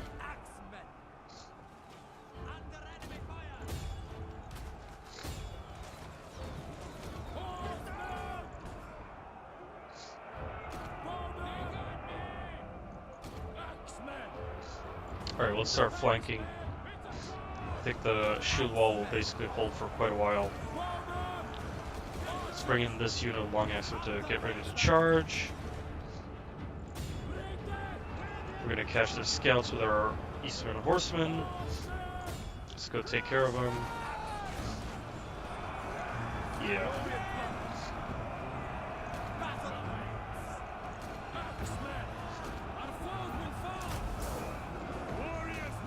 Time to just clear them up, or roll them up.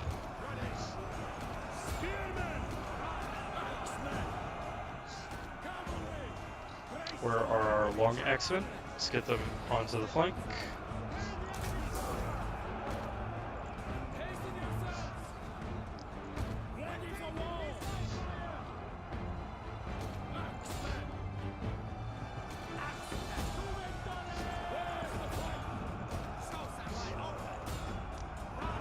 Down they go.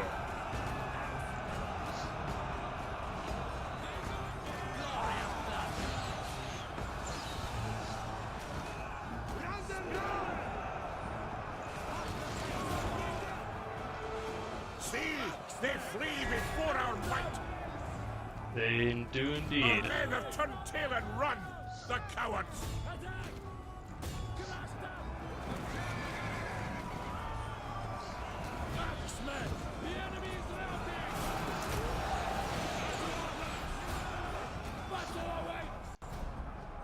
Save for the enemy cavalry on the right flank.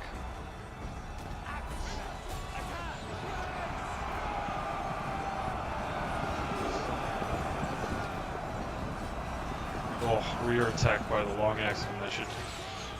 That should suit their fancy quite nicely.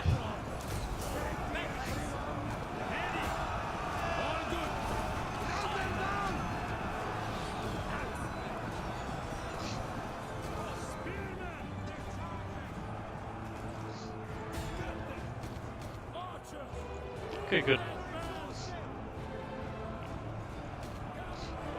Let's get the cavalry on the flank.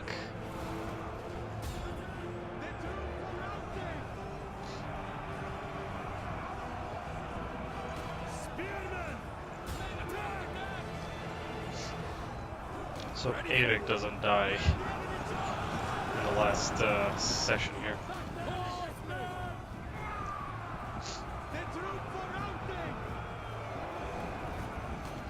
Okay, let's keep the scouts away because we're going to use them to pursue the enemy. So let's get the cavalry actually out of here.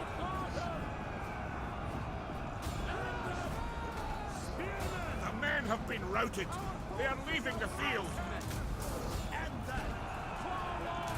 All right, time to finish off their leader.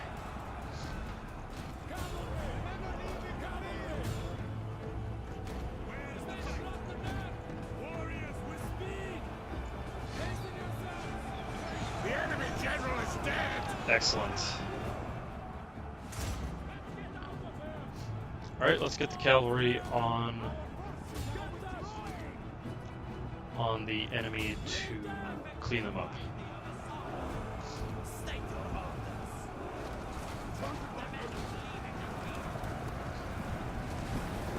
Nice.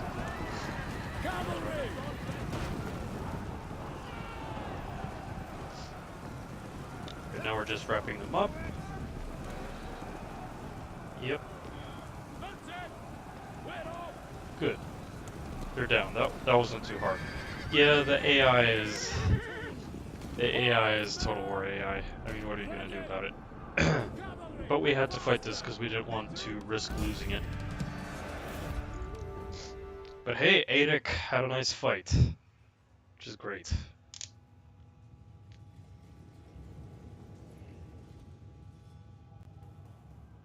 But now I think we should get out of here, or at least go raid some more. Or now, let's just make peace. Our war fervor is getting broken down. We'll ransom. We want the money.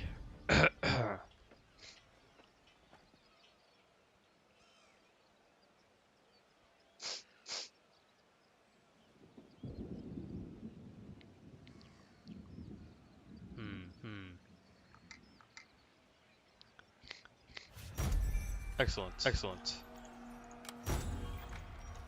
Killed in battle, or harvest, yeah. Tribute grows, very nice, very nice. Who leveled up? Kittel. Let's keep you going, up as a quartermaster. Let's increase that speed of yours.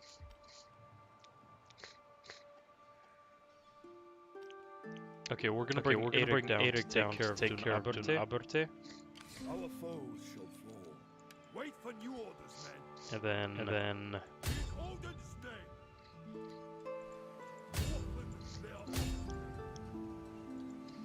right. These are Scottish rebels. Take care of them quite nicely. I'm actually gonna ask for peace with Dun Aberte or Galgoidel. You are not welcome at my door. Excessive? Well, then give us payment.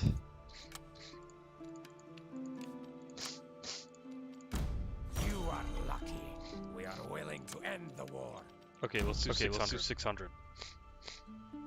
Yeah, 600. 600. We have sense. There we go. That should help out with war fervor, and now we just need to take care of these rebels. Longships high. Okay. Technology. Community. We can do libraries. That's not something I wanted to do. But okay. That'll give us scribes building. Public order. Not something I wanted. I'm looking forward to. I think we're gonna go with offensive tactics. Keep improving the army there. Okay. Dun'at. Here we go. We're gonna go with a garrison at Dun'at. Dun Oleg. Grand Lodge. So much food. Yeah, let's do that. I think we also build a great hall at Dun'at, because then we can build a tanner, which would stack very nicely with Grand Lodge here. And then Ken Tel Daltain or Kel Daltain. Let's improve the fishery here. Or I think we'll actually go. I think I said I was going to go for Lawfield in Sudreyar on Bornes. Yeah, I think that's what I was going to do. So we're going to do that. And let's see. So that's going to take care of the food. Right, and the poor harvest I think is what's yeah. All right. I'll be right back. To take care of my ever leaking nose.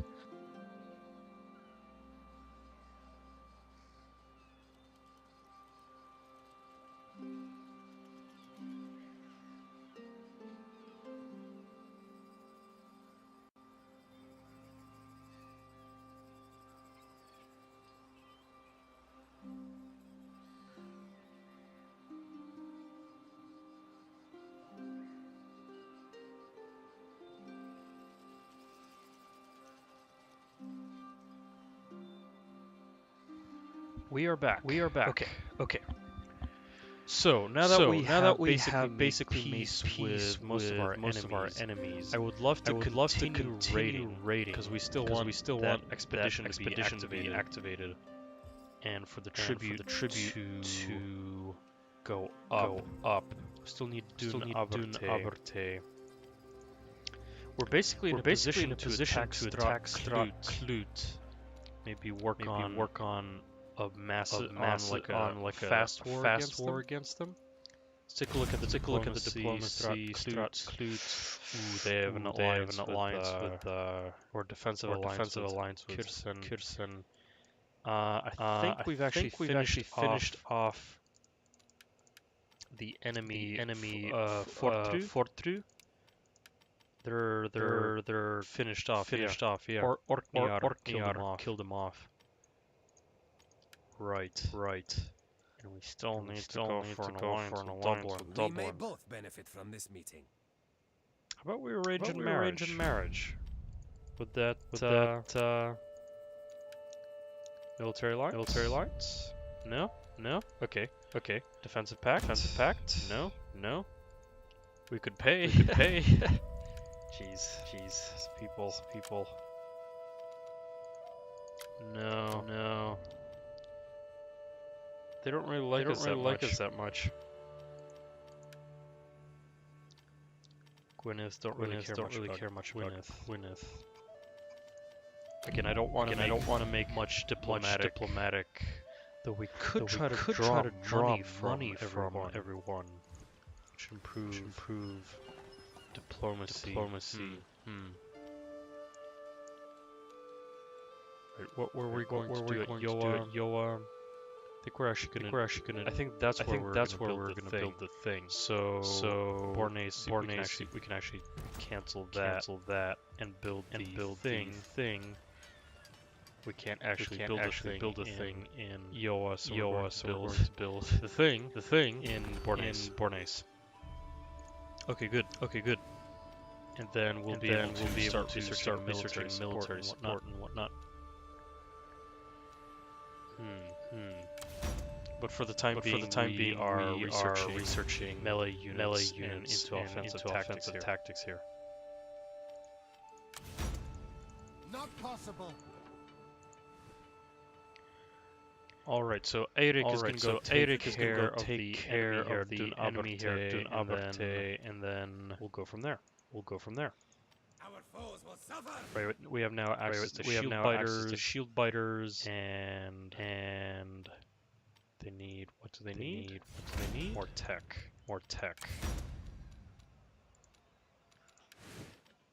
Let's see, Eastmen champions, axemen. I think that's what we also got. But shield biters. Yeah. That'll be fun. Sword infantry. Levy axe infantry. Yeah. Be perfect. Okay. Like Eastmen fighters, we can retrain them. Yeah. Retrain them into Eastmen marauders. So stronger. Do they have chainmail? Hard to say. Okay, good. So far so good. And a rebellion in Keldeltane. Here come the rebellions.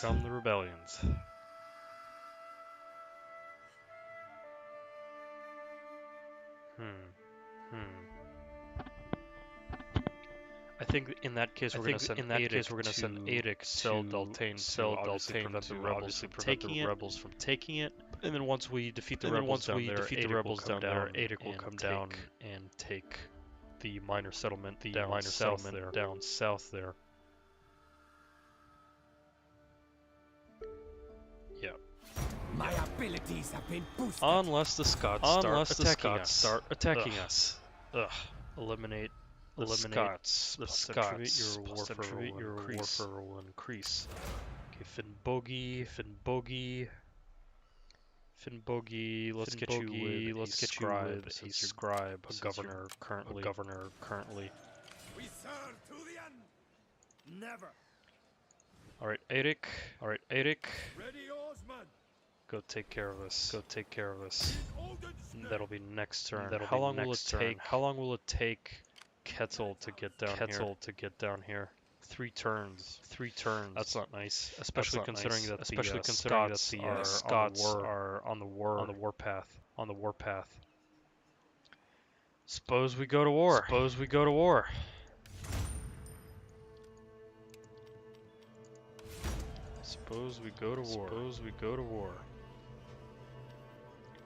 And now we have food issues as well.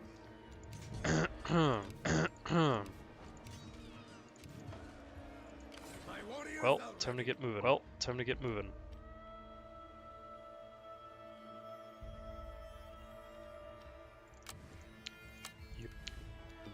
Taking damage because there's a lack of food. Okay, we're gonna go get some. Do we bring in Strat Klut into this? Because if we start expanding too much, it's gonna draw enemies in. We're gonna start facing off against North Leod. So I think we just sort of limit the fighting.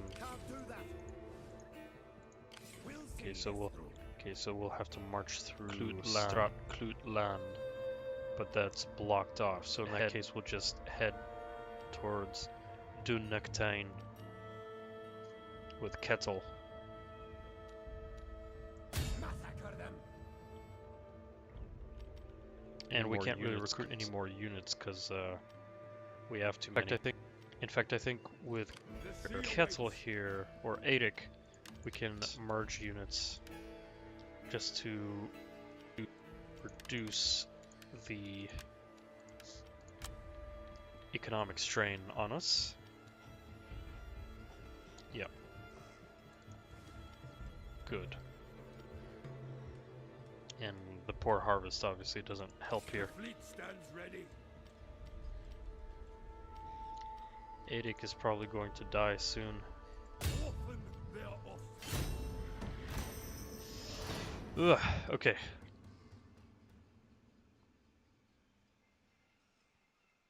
I would still love to go raid in Ireland. That's probably what Adik is going to do while Kettle fights the Scots in the north. Because we're almost at the expedition, so we'll be able to send one off, whatever that does.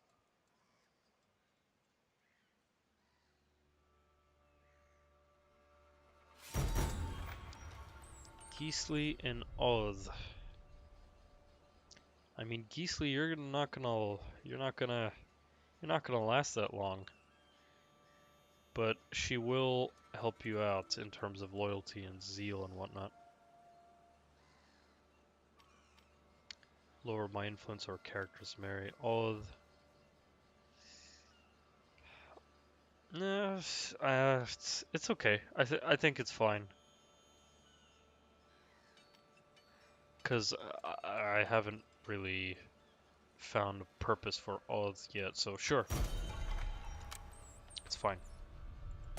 No. Dang it. A little bit of a quirk from Attila. Okay, so... Right, there we go.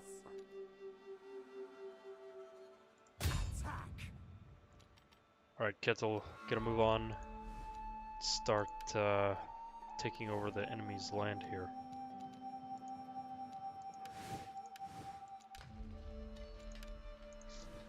Do we want to end up fighting Orkneyar? No, I don't think so.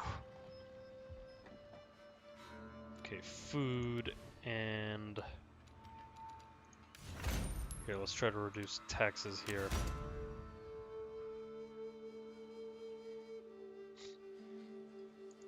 Can't do that.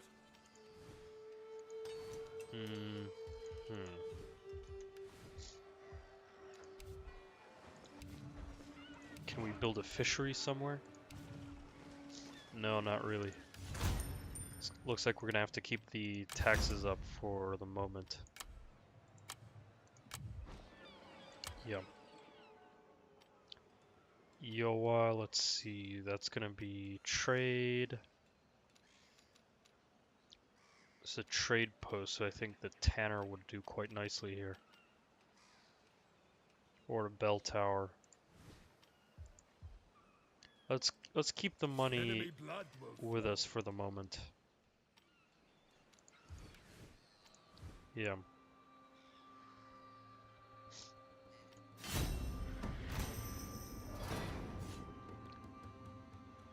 Why did the Scots have to attack? Or declare war? I mean, it's nice, because now we just get to wrap up their lands, but if Strat Clut goes to war with us, that's gonna be annoying. But I don't think I foresee them declaring war on us. So if we stay basically in the mountains of Scotland, it should be quite good, because there are very predictable approaches through the valleys that I'll be able to cover, as well as the Orkney faction will be able to cover. Adik, Quartermaster. You can rely on it. In Odin's name. Too many turns to wait now. Okay. Enemy blood will flow. Okay, so Orkney is gonna get that province. What's our relationship with Strat Clut? They don't like us all that much. Come to bargain then. Yeah, no friendship with us.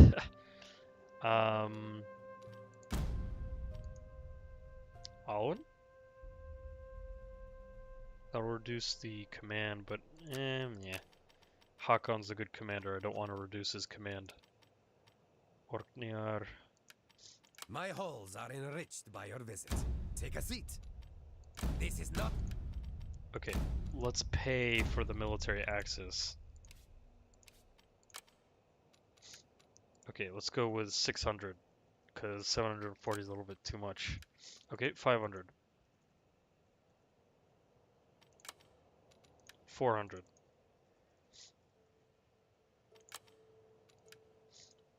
200? Alright, 300 is the minimum.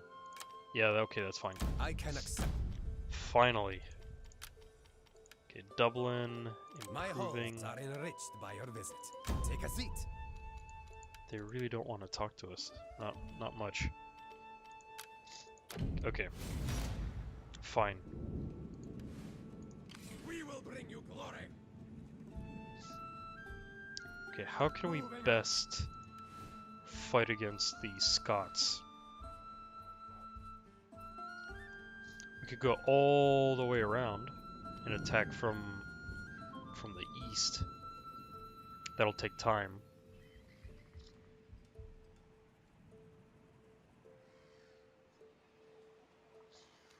It's just that Orkney is probably going to take all this up. But it's fine, because they're our ally. And they're sort of helping us out here. So maybe in that case, Our foes shall fall. we could attack Strat Clut, actually, and take the attention of the Scots this way.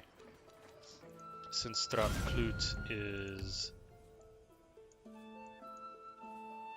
a defensive ally of Scotland, this will just open up this front that we don't have to worry about going all the way around. Okay, let's bring you back to Dunat, or Dun Olag. We can't do that yet.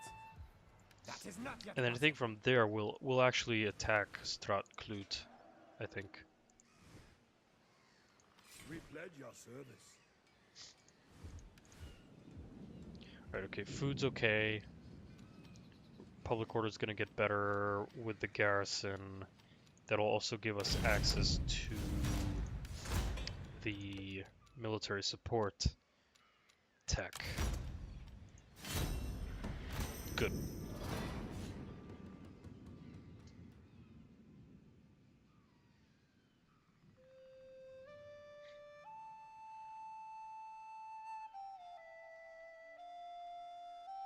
I still want Adic to go raid, because that's our main source of income and their main source of tribute and expedition pumping. Our main mechanics, basically. And I screwed up with Adic due to the silly feature. Oh god. Oh boy, okay. How do we do this? Okay, first of all, let's take this. Quick save, and I think we can auto-resolve this. And we have more range here, so we can act defensively. Wonderful. Warriors, leave the field.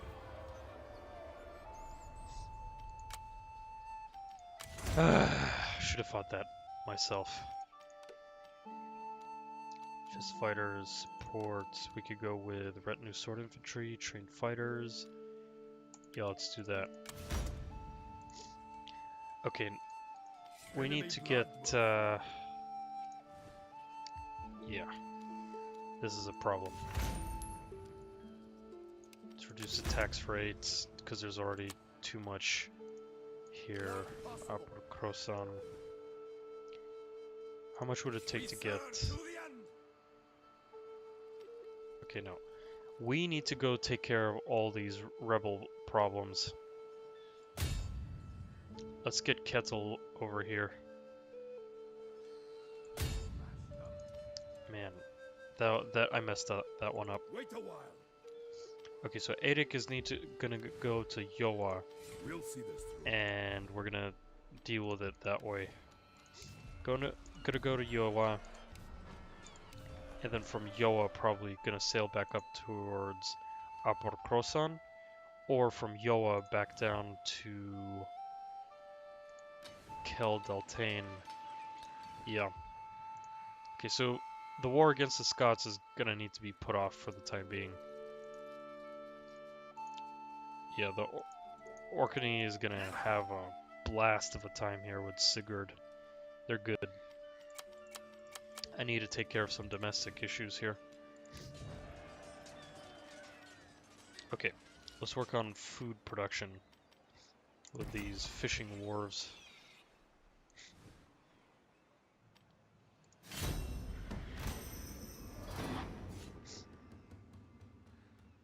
And more rebellions, but thank God Kettle is on his way. Jeez. There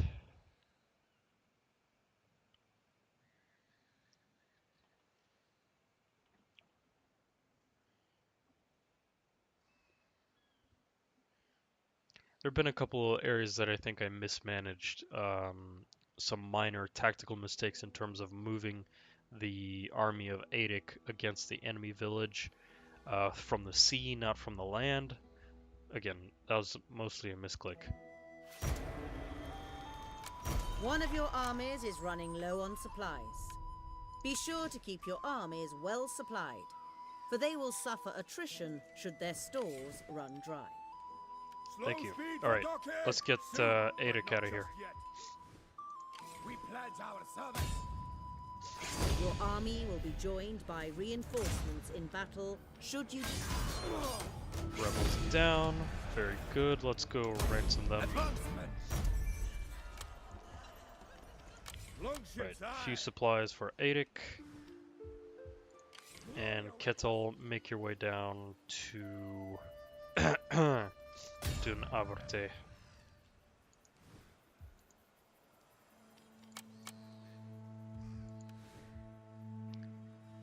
Ugh.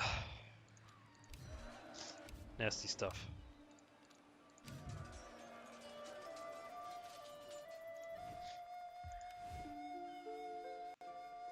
Right, rebels. Food shortage. I think we're actually gonna research this entire line, and then we're gonna switch to military support. Because again, domestic. Let's get our main units out and about, and then we can focus on the infrastructure to support it, or we can go with leadership. Anything with factions here? Yeah, everyone's okay. Loyalty's fine. Governors are fine. Alright, Hakon. You need to find yourself a wife, buddy. Or I can try to find you one, but I don't want to spend the very little money that I have right now.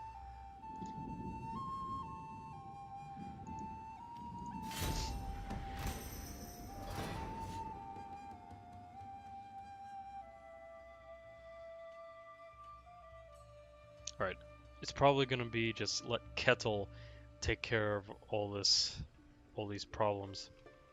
Man, should have fought that battle with Aedic. My bad.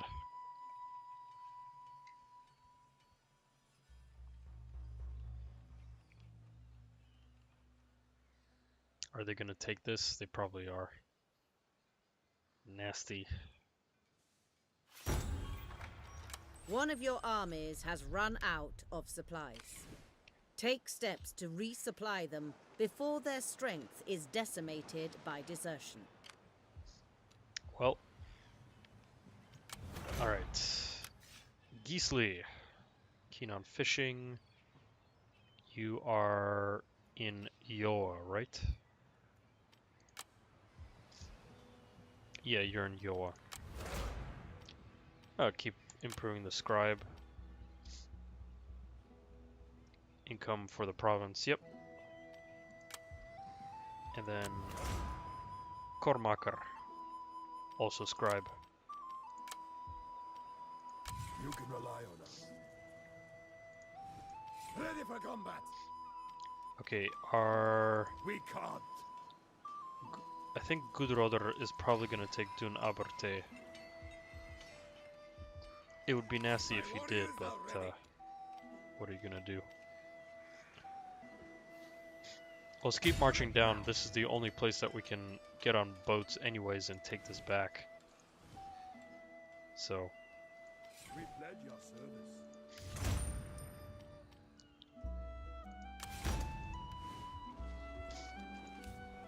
public order is still pretty bad.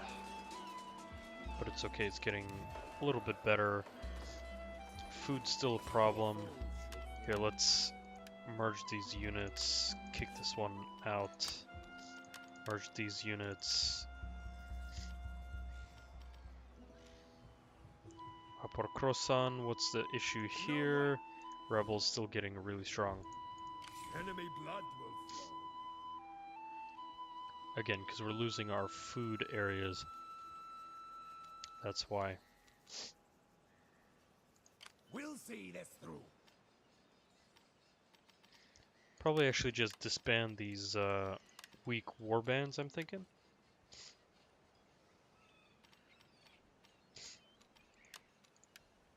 Just to give us a little bit more food here. Just to consolidate, basically. No, we need taxes up a little bit. High taxes, very unsustainable. Long term, especially.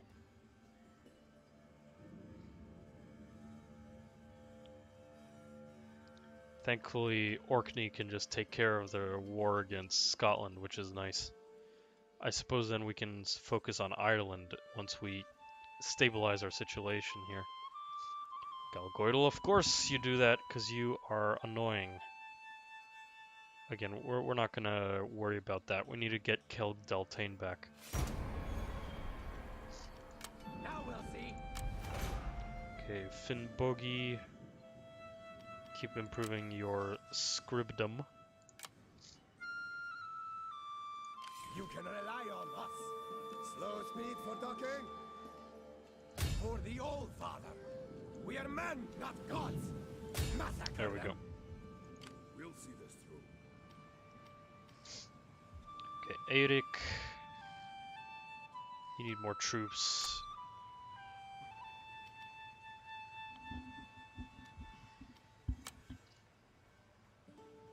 Right.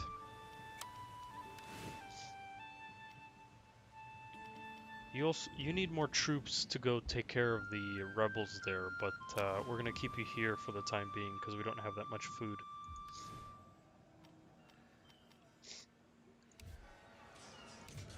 And again, we're saving the money for more production. Longships high.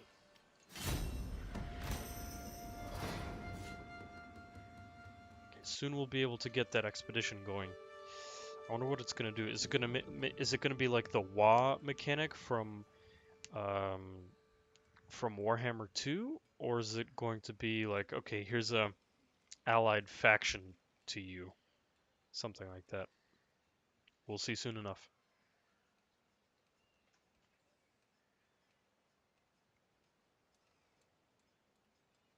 And I'm definitely controlling my armies to you know, I'm too focused on controlling the armies in singular entities, because what they've done in CA has done with since Rome 2 Total War is confined the control of armies into single entities for more decisive battles. When actually, in a game like this, Thrones of Britannia, you actually want to disperse as many armies and have like little armies with lords running around to be able to take care of all these problems with the minor settlements and whatnot. So that's one thing that I need to get used to in this case. Okay, military, professional warriors. I think we can stay away from that. Let's go with military support to improve our own raiding capabilities. Okay, so Ketzel's gonna take over this, take care of it. Do we have money to build another fishing wharf? We get food production from the salt pans. Not something that I want to do quite yet. And we still need to take Upper Krosan, so I think we actually recruit units for Adik and then go send them northwards. Because we can recruit 3 more units. So we can go with Shield Biters, Eastmen Marauders, and Eastmen Hirdmen. Or maybe that's a little bit too expensive. Let's go with actually Eastmen, Axemen, and then we'll go with another spear unit. There we go. And then we can upgrade Norse warriors into Retnus Norse Hersir. Yep. And then next turn, we can sail to Upper Krosan and take it back. We just need to muster our army here quickly before we do anything. Okay, next turn. Consolidation and reconsolidation. This is the problem of playing as the Vikings, where you don't have a centralized position. You're just spread out across a whole bunch of little ports. Can't do much with it.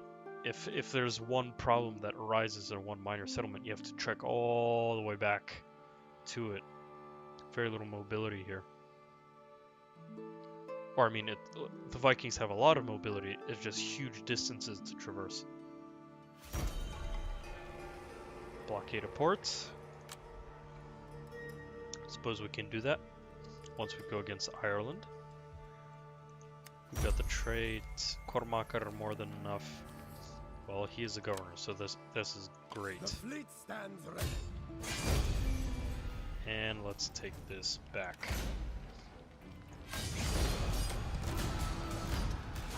Occupied. Nice. Okay, so your shipwrights have worked to make the longships fully seaworthy. Supplies have been gathered, and your most sea-hardened warriors await the call to journey. Okay, send the ships out on an expedition. And we get increased tribute. So what does the expedition mean? Does this mean I have an entire army to, say, recruit? Are supplies ready? What does it actually mean? When the time is right, an expedition can set sail to further your faction's trade influence and territorial designs.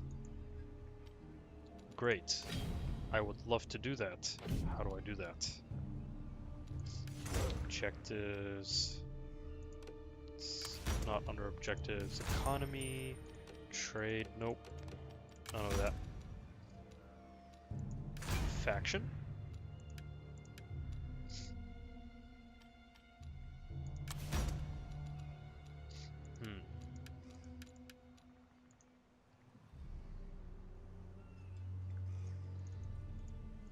Enemy blood will flow. That's that, chat. Here I wish there was actually an explanation of the mechanic. We will Oh well. bring you glory. Okay, let's repair this up.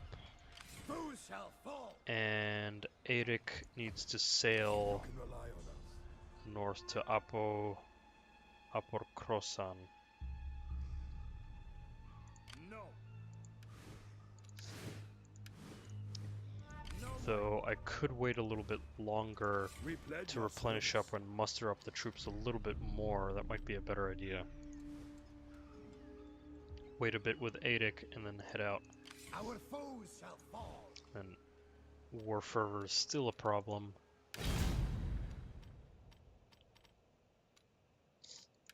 How's Orkney doing against the Scots? Very nicely. They're just crashing through here. Though they're about to fight actually up in the north here. Or not. No way. No, Orkney... the Orkney kingdom is just wrecking face right now. Yep. Let me just check one thing to help out with the, sort of this whole expedition gig. because it's let's see, Throne of Britannia expedition.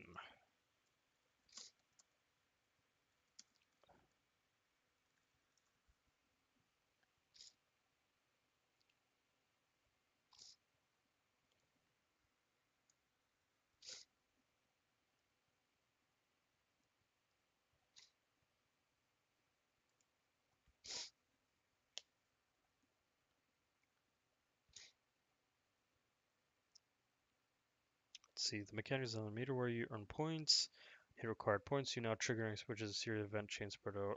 Aha, it's just a series of event chains. Okay, that's fine.